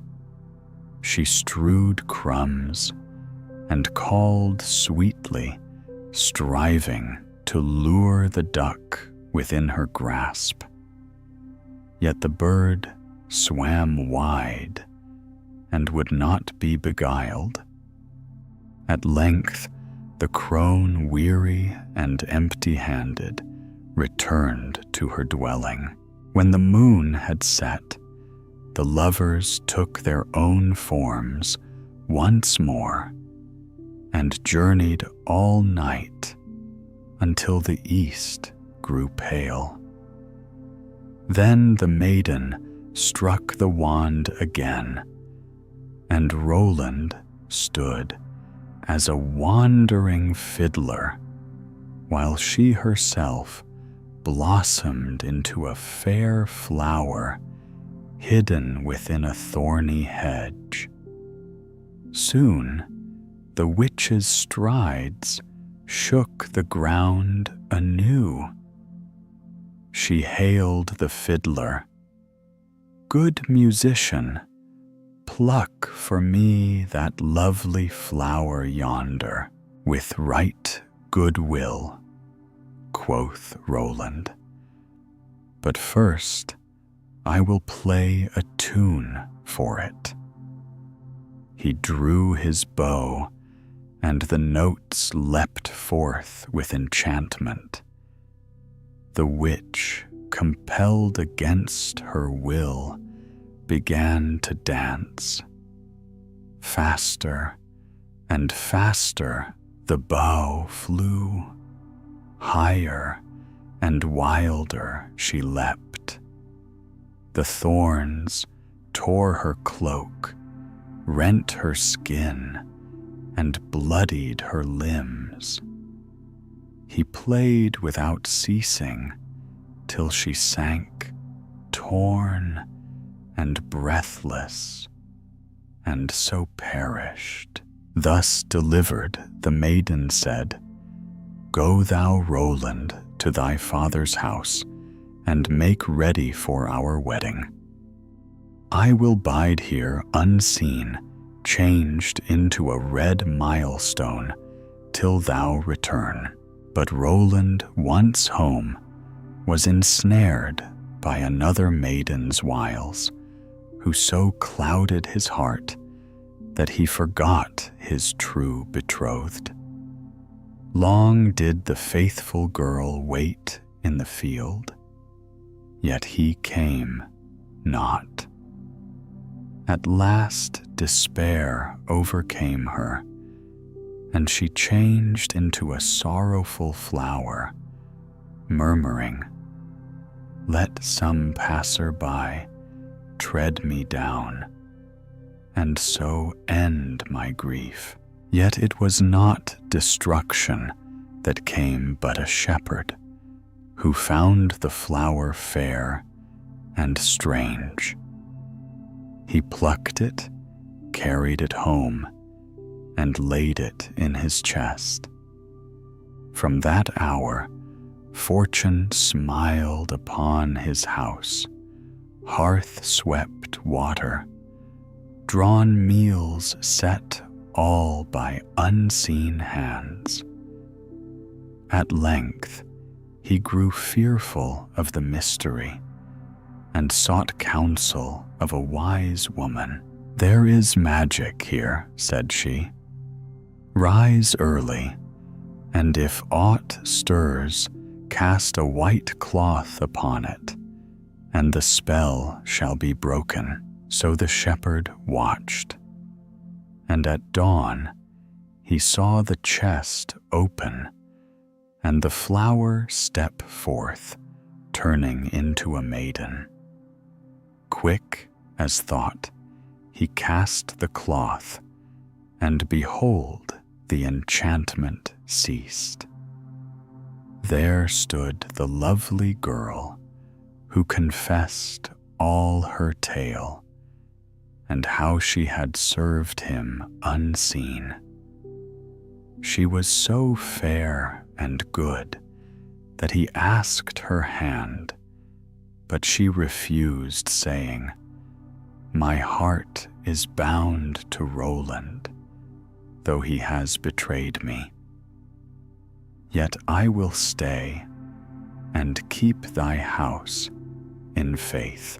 In time, news spread that Roland's wedding was to be held, and by old custom, all the maidens must come to sing in honor of bride and bridegroom. The faithful one went unwillingly, her heart nigh to breaking. When her turn came, she stood apart and sang in a voice tremulous and sweet. The sound pierced Roland's soul like a blade. He leapt up, crying, "That is the true bride. None other shall I wed." And in that instant his memory returned, and all false enchantments fell away. So the faithful maiden was joined at last to her dear Roland. Her long sorrow was ended, and her joy began, as light follows the blackest night. Sleeping Beauty. Little Brier-Rose. In times past, there lived a king and queen who said to each other every day of their lives, "Would that we had a child," and yet they had none. But it happened once that when the queen was bathing, there came a frog out of the water, and he squatted on the ground and said to her, "Thy wish shall be fulfilled. Before a year has gone by, thou shalt bring a daughter into the world." And as the frog foretold, so it happened. And the queen bore a daughter so beautiful that the king could not contain himself for joy, and he ordained a great feast. Not only did he bid to it his relations, friends, and acquaintances, but also the wise women, that they might be kind and favorable to the child. There were 13 of them in his kingdom, but as he had only provided 12 golden plates for them to eat, from one of them had to be left out. However, the feast was celebrated with all splendor, and as it drew to an end, the wise women stood forward to present to the child their wonderful gifts. One bestowed virtue, one beauty, a third riches, and so on, whatever there is in the world to wish for. And when 11 of them had said their say, in came the uninvited, 13th burning to revenge herself. And without greeting or respect, she cried with a loud voice, "In the 15th year of her age, the princess shall prick herself with a spindle and shall fall down dead." And without speaking one more word, she turned away and left the hall. Everyone was terrified at her saying when the 12th came forward, for she had not yet bestowed her gift, and though she could not do away with the evil prophecy, yet she could soften it. So she said, "The princess shall not die, but fall into a deep sleep for 100 years. Now the king, being desirous of saving his child even from this misfortune, gave commandment that all the spindles in his kingdom should be burnt up. The maiden grew up adorned with all the gifts of the wise women, and she was so lovely, modest, sweet, and kind, and clever that no one who saw her could help loving her. It happened one day, she being already 15 years old, that the king and queen rode abroad, and the maiden was left behind alone in the castle. She wandered about into all the nooks and corners, and into all the chambers and parlors, as the fancy took her, till at last she came to an old tower. She climbed the narrow winding stair, which led to a little door with a rusty key sticking out of the lock. She turned the key, and the door opened, and there in the little room sat an old woman with a spindle diligently spinning her flax. "Good day, mother," said the princess. "What are you doing?" "I am spinning," answered the old woman, nodding her head. "What thing is that twists round so briskly?" asked the maiden, and taking the spindle into her hand, she began to spin. But no sooner had she touched it than the evil prophecy was fulfilled, and she pricked her finger with it. In that very moment, she fell back upon the bed that stood there and lay in a deep sleep. And this sleep fell upon the whole castle. The king and queen, who had returned and were in the great hall, fell fast asleep, and with them the whole court.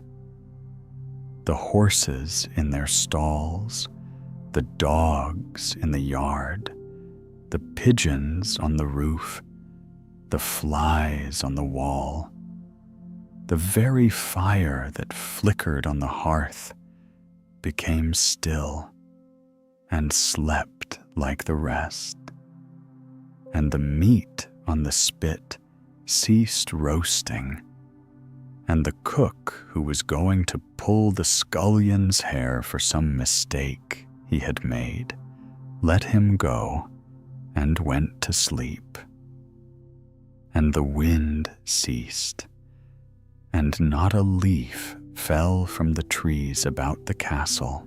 Then round about that place there grew a hedge of thorns, thicker every year, until at last the whole castle was hidden from view, and nothing of it could be seen but the vane on the roof.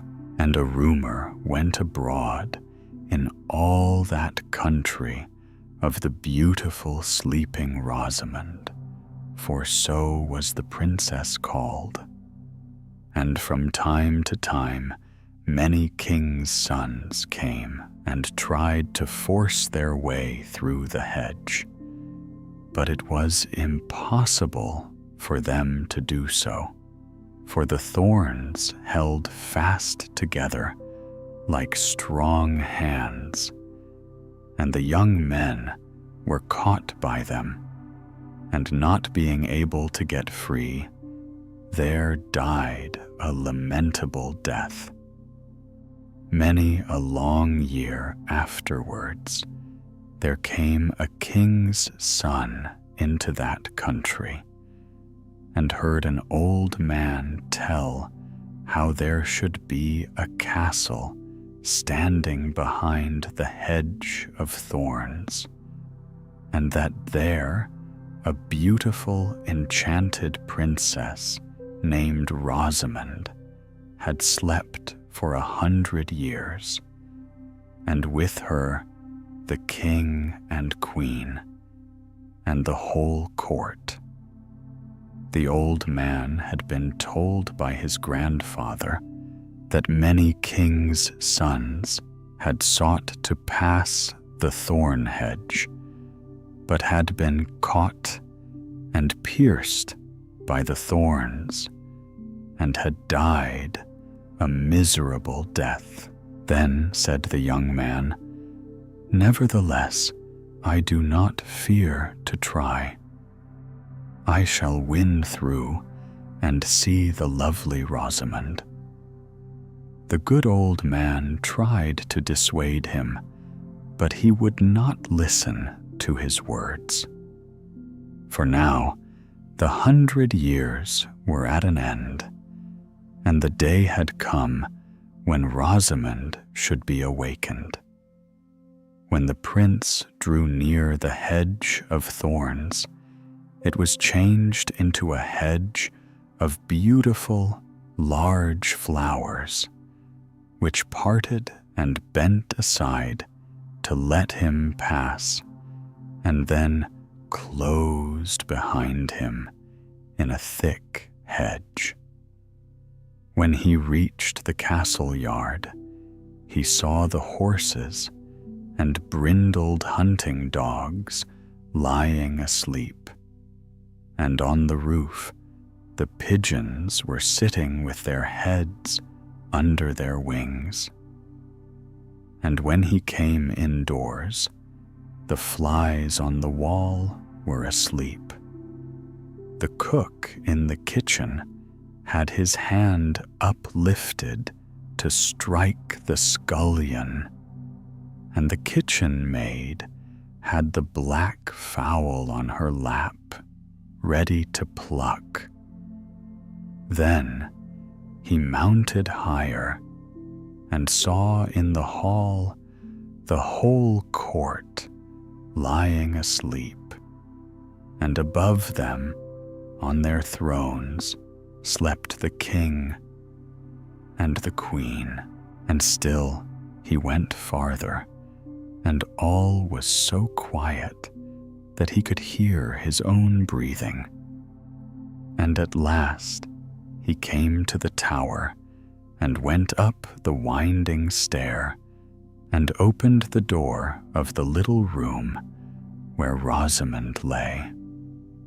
And when he saw her looking so lovely in her sleep, he could not turn away his eyes.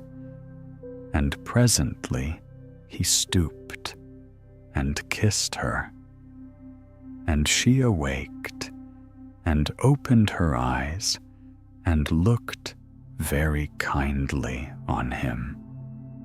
And she rose, and they went forth together, and the king and the queen and whole court waked up and gazed on each other with great eyes of wonderment.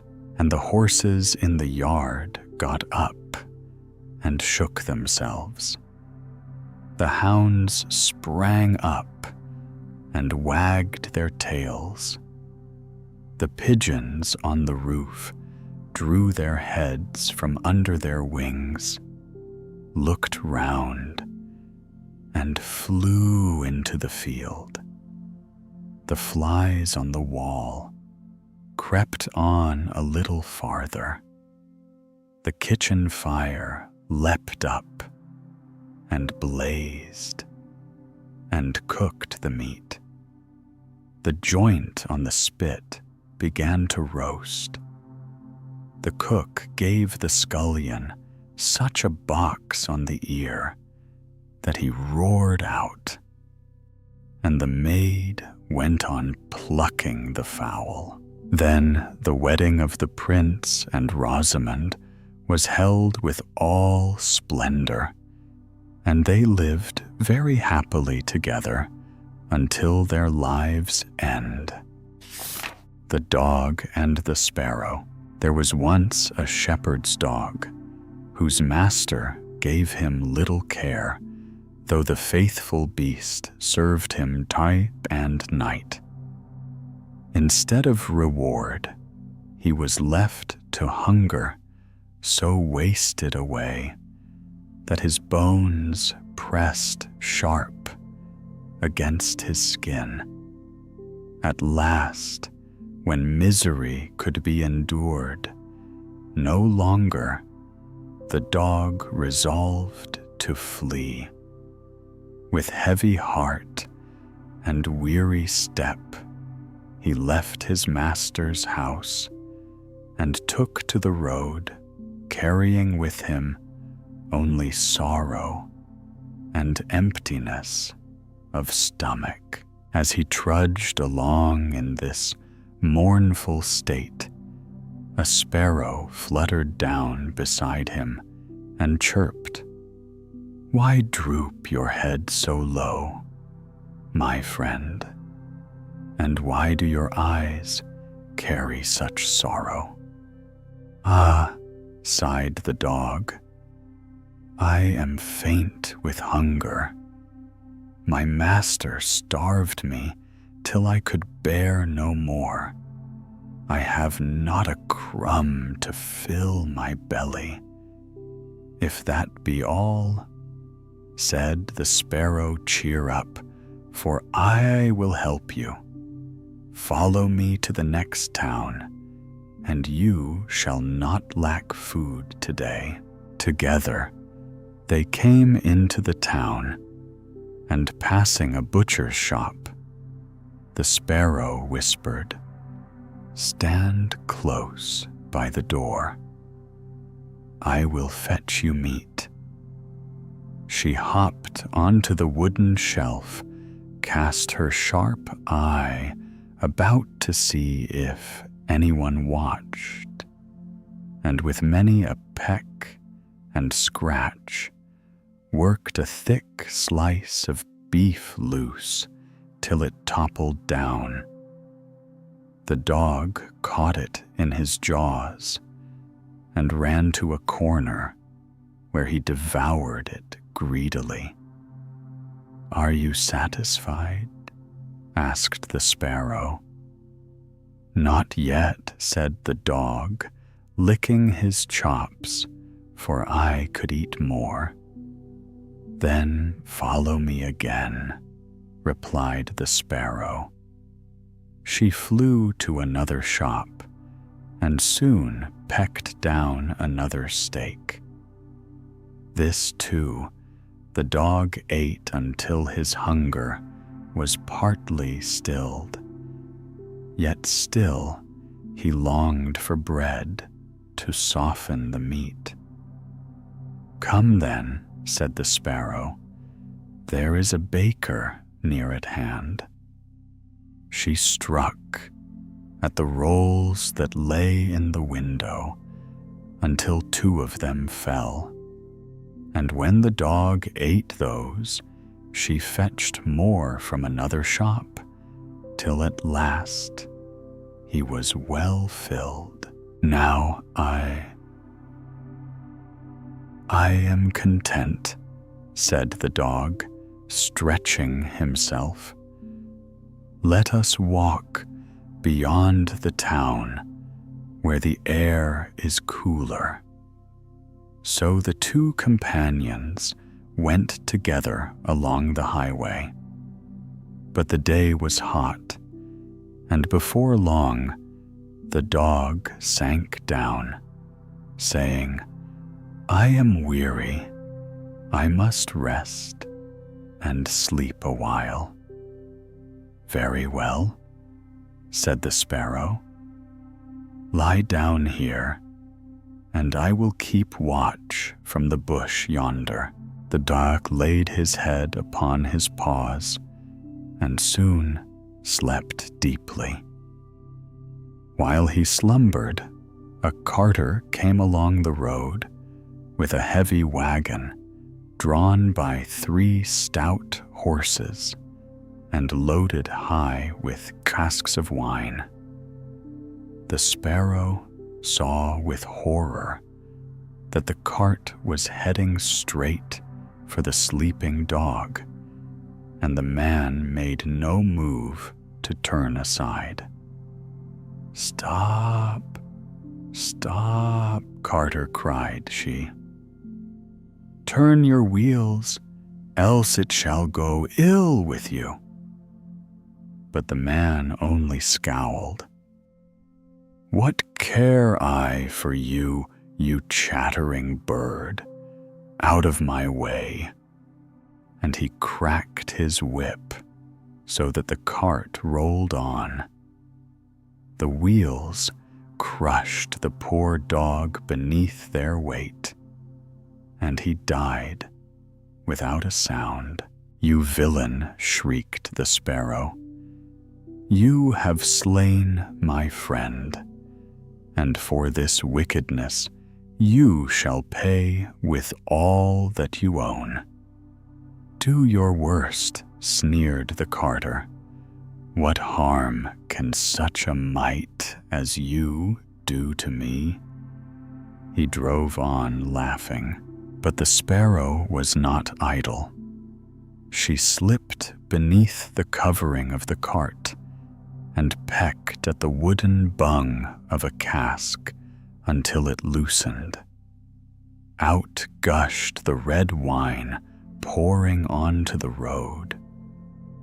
Only when the cask was drained dry did the carter notice, and he groaned. "Alas, what ill fortune! My wine is gone." "Not ill enough? Yet," cried the sparrow, and darted upon the head of one of the horses. She pecked until the beast reared and kicked. The carter, enraged, seized his hatchet and struck, meaning to kill the sparrow.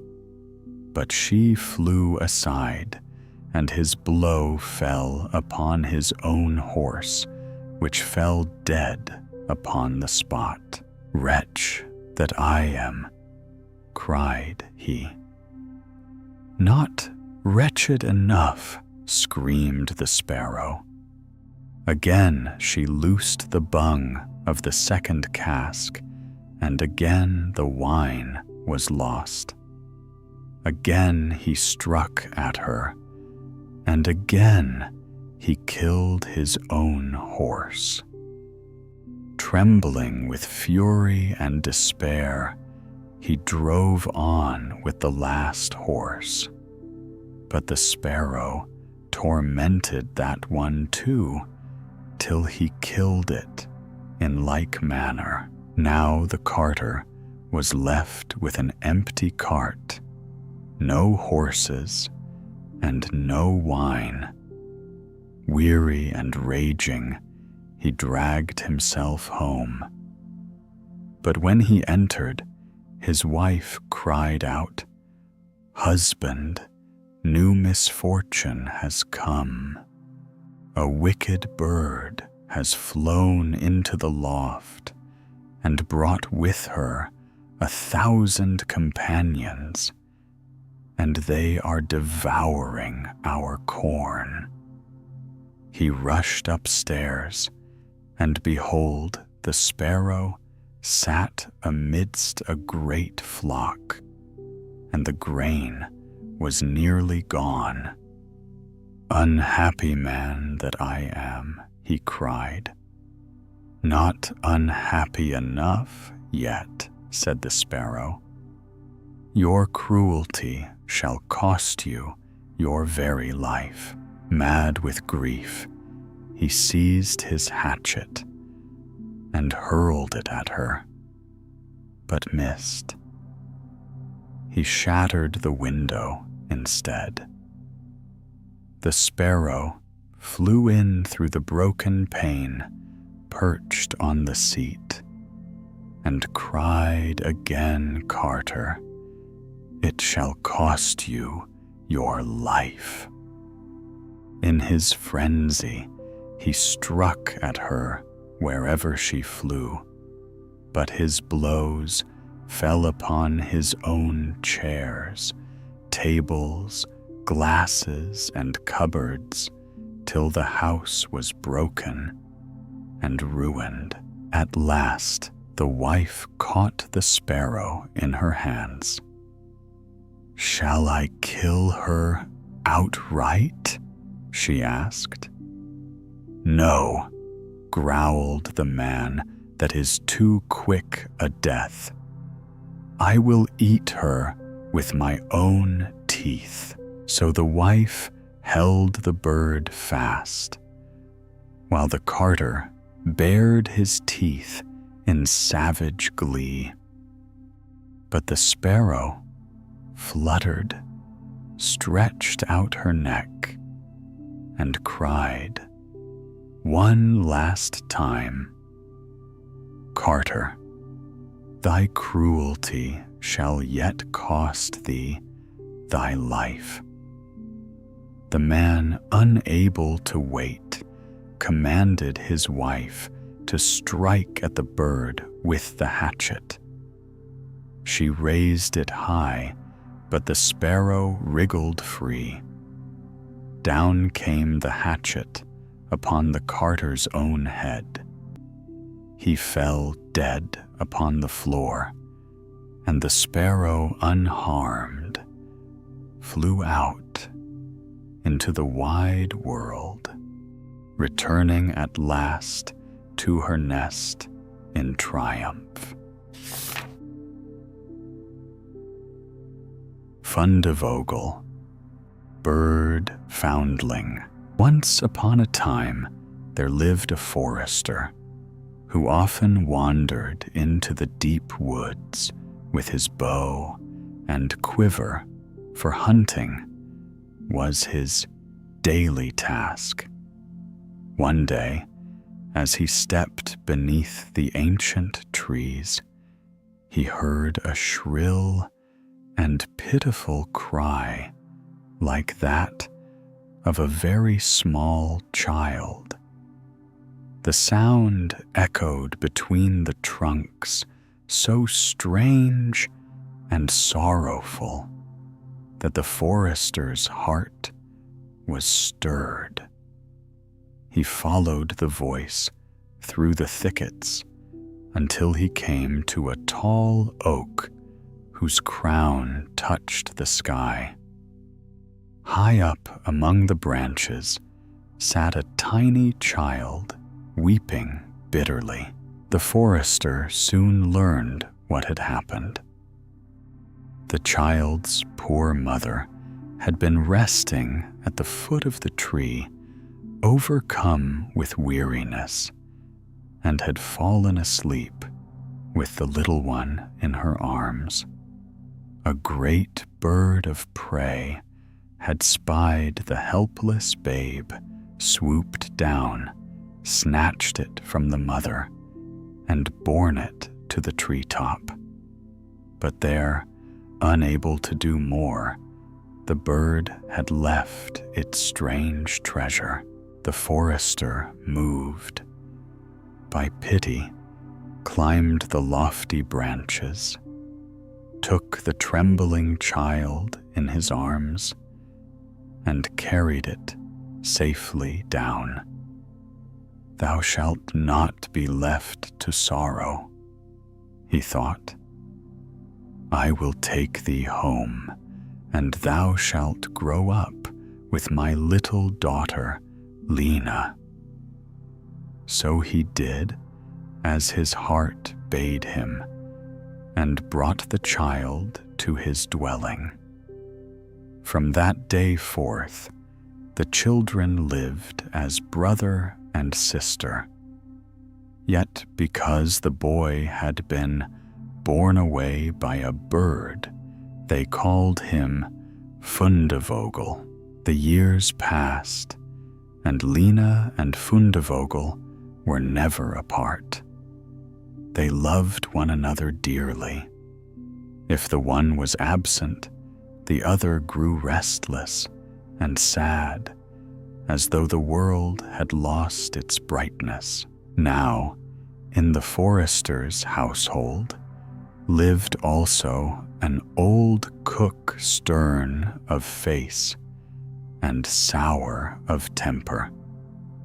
One evening, Lena saw her take 2 heavy pails and go again and again to the spring fetching water, as if for some great washing. At last the girl asked, "Tell me, old Sana, why dost thou carry so much water this night?" The cook narrowed her eyes and said, "Swear thou wilt never speak of it, not to man, not to beast, and I shall tell thee."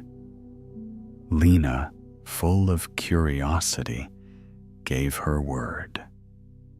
Then the old woman whispered with cruel delight, "At dawn, when thy father goes hunting, I shall set the kettle upon the fire.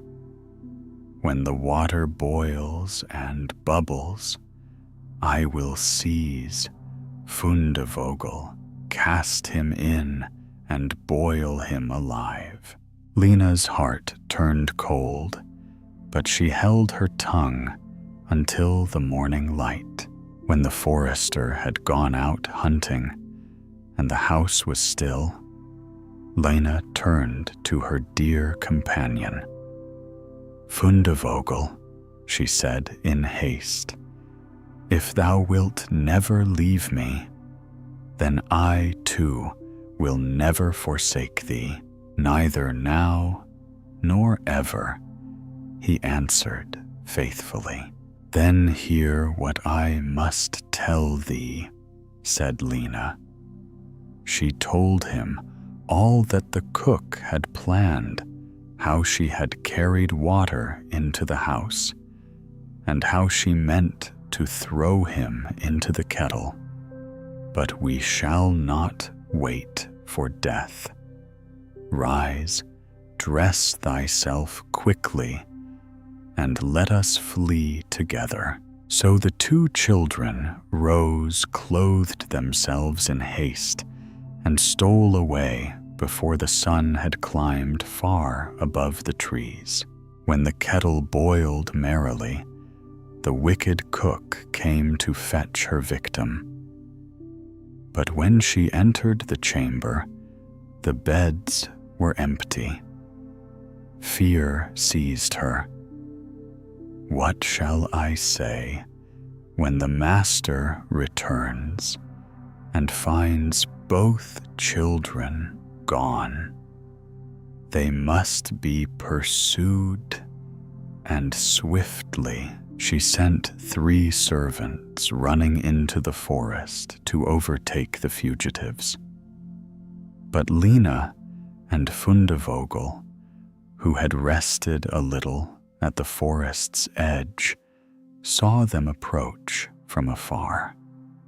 Then Lena said, "Fundevogel, never leave me, and I will never leave thee, neither now nor ever," he replied. "Then become thou a rose tree," said Lena, "and I shall be the single rose that blooms upon it." When the servants came to the place, there was nothing to be seen but a bush with one fair rose. The children were nowhere. They returned and told the cook, who stamped her feet in anger, "Simpletons! Ye should have cut the bush in 2 and plucked the rose besides. Go and do it properly this time." So back into the wood they went. Yet again, the children saw them coming. Lena whispered the old words, and Fundevogel answered as ever, "Neither now nor ever." This time Lena said, "Be thou a great church, and I shall be the shining chandelier within it." When the servants arrived, they found only a tall church standing solemn and silent, and a glittering chandelier swinging from the roof. Perplexed, they returned once more. The cook's fury knew no bounds. "Fools!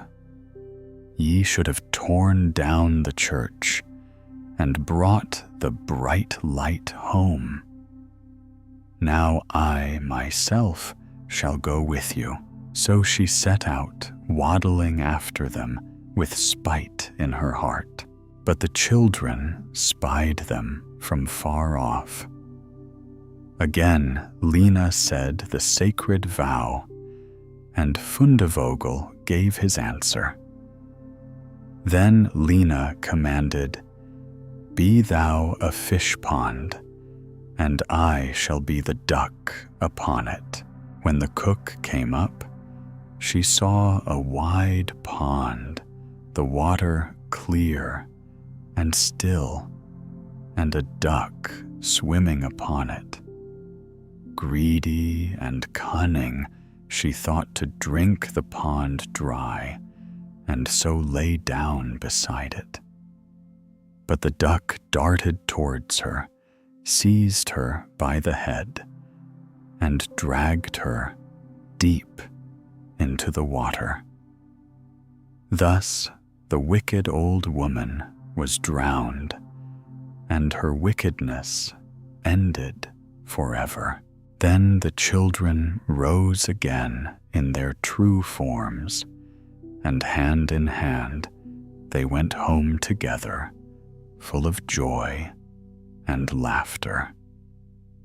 The forester welcomed them, and from that day forward no harm came near them. And if they have not died, they are living still faithful and happy, side by side.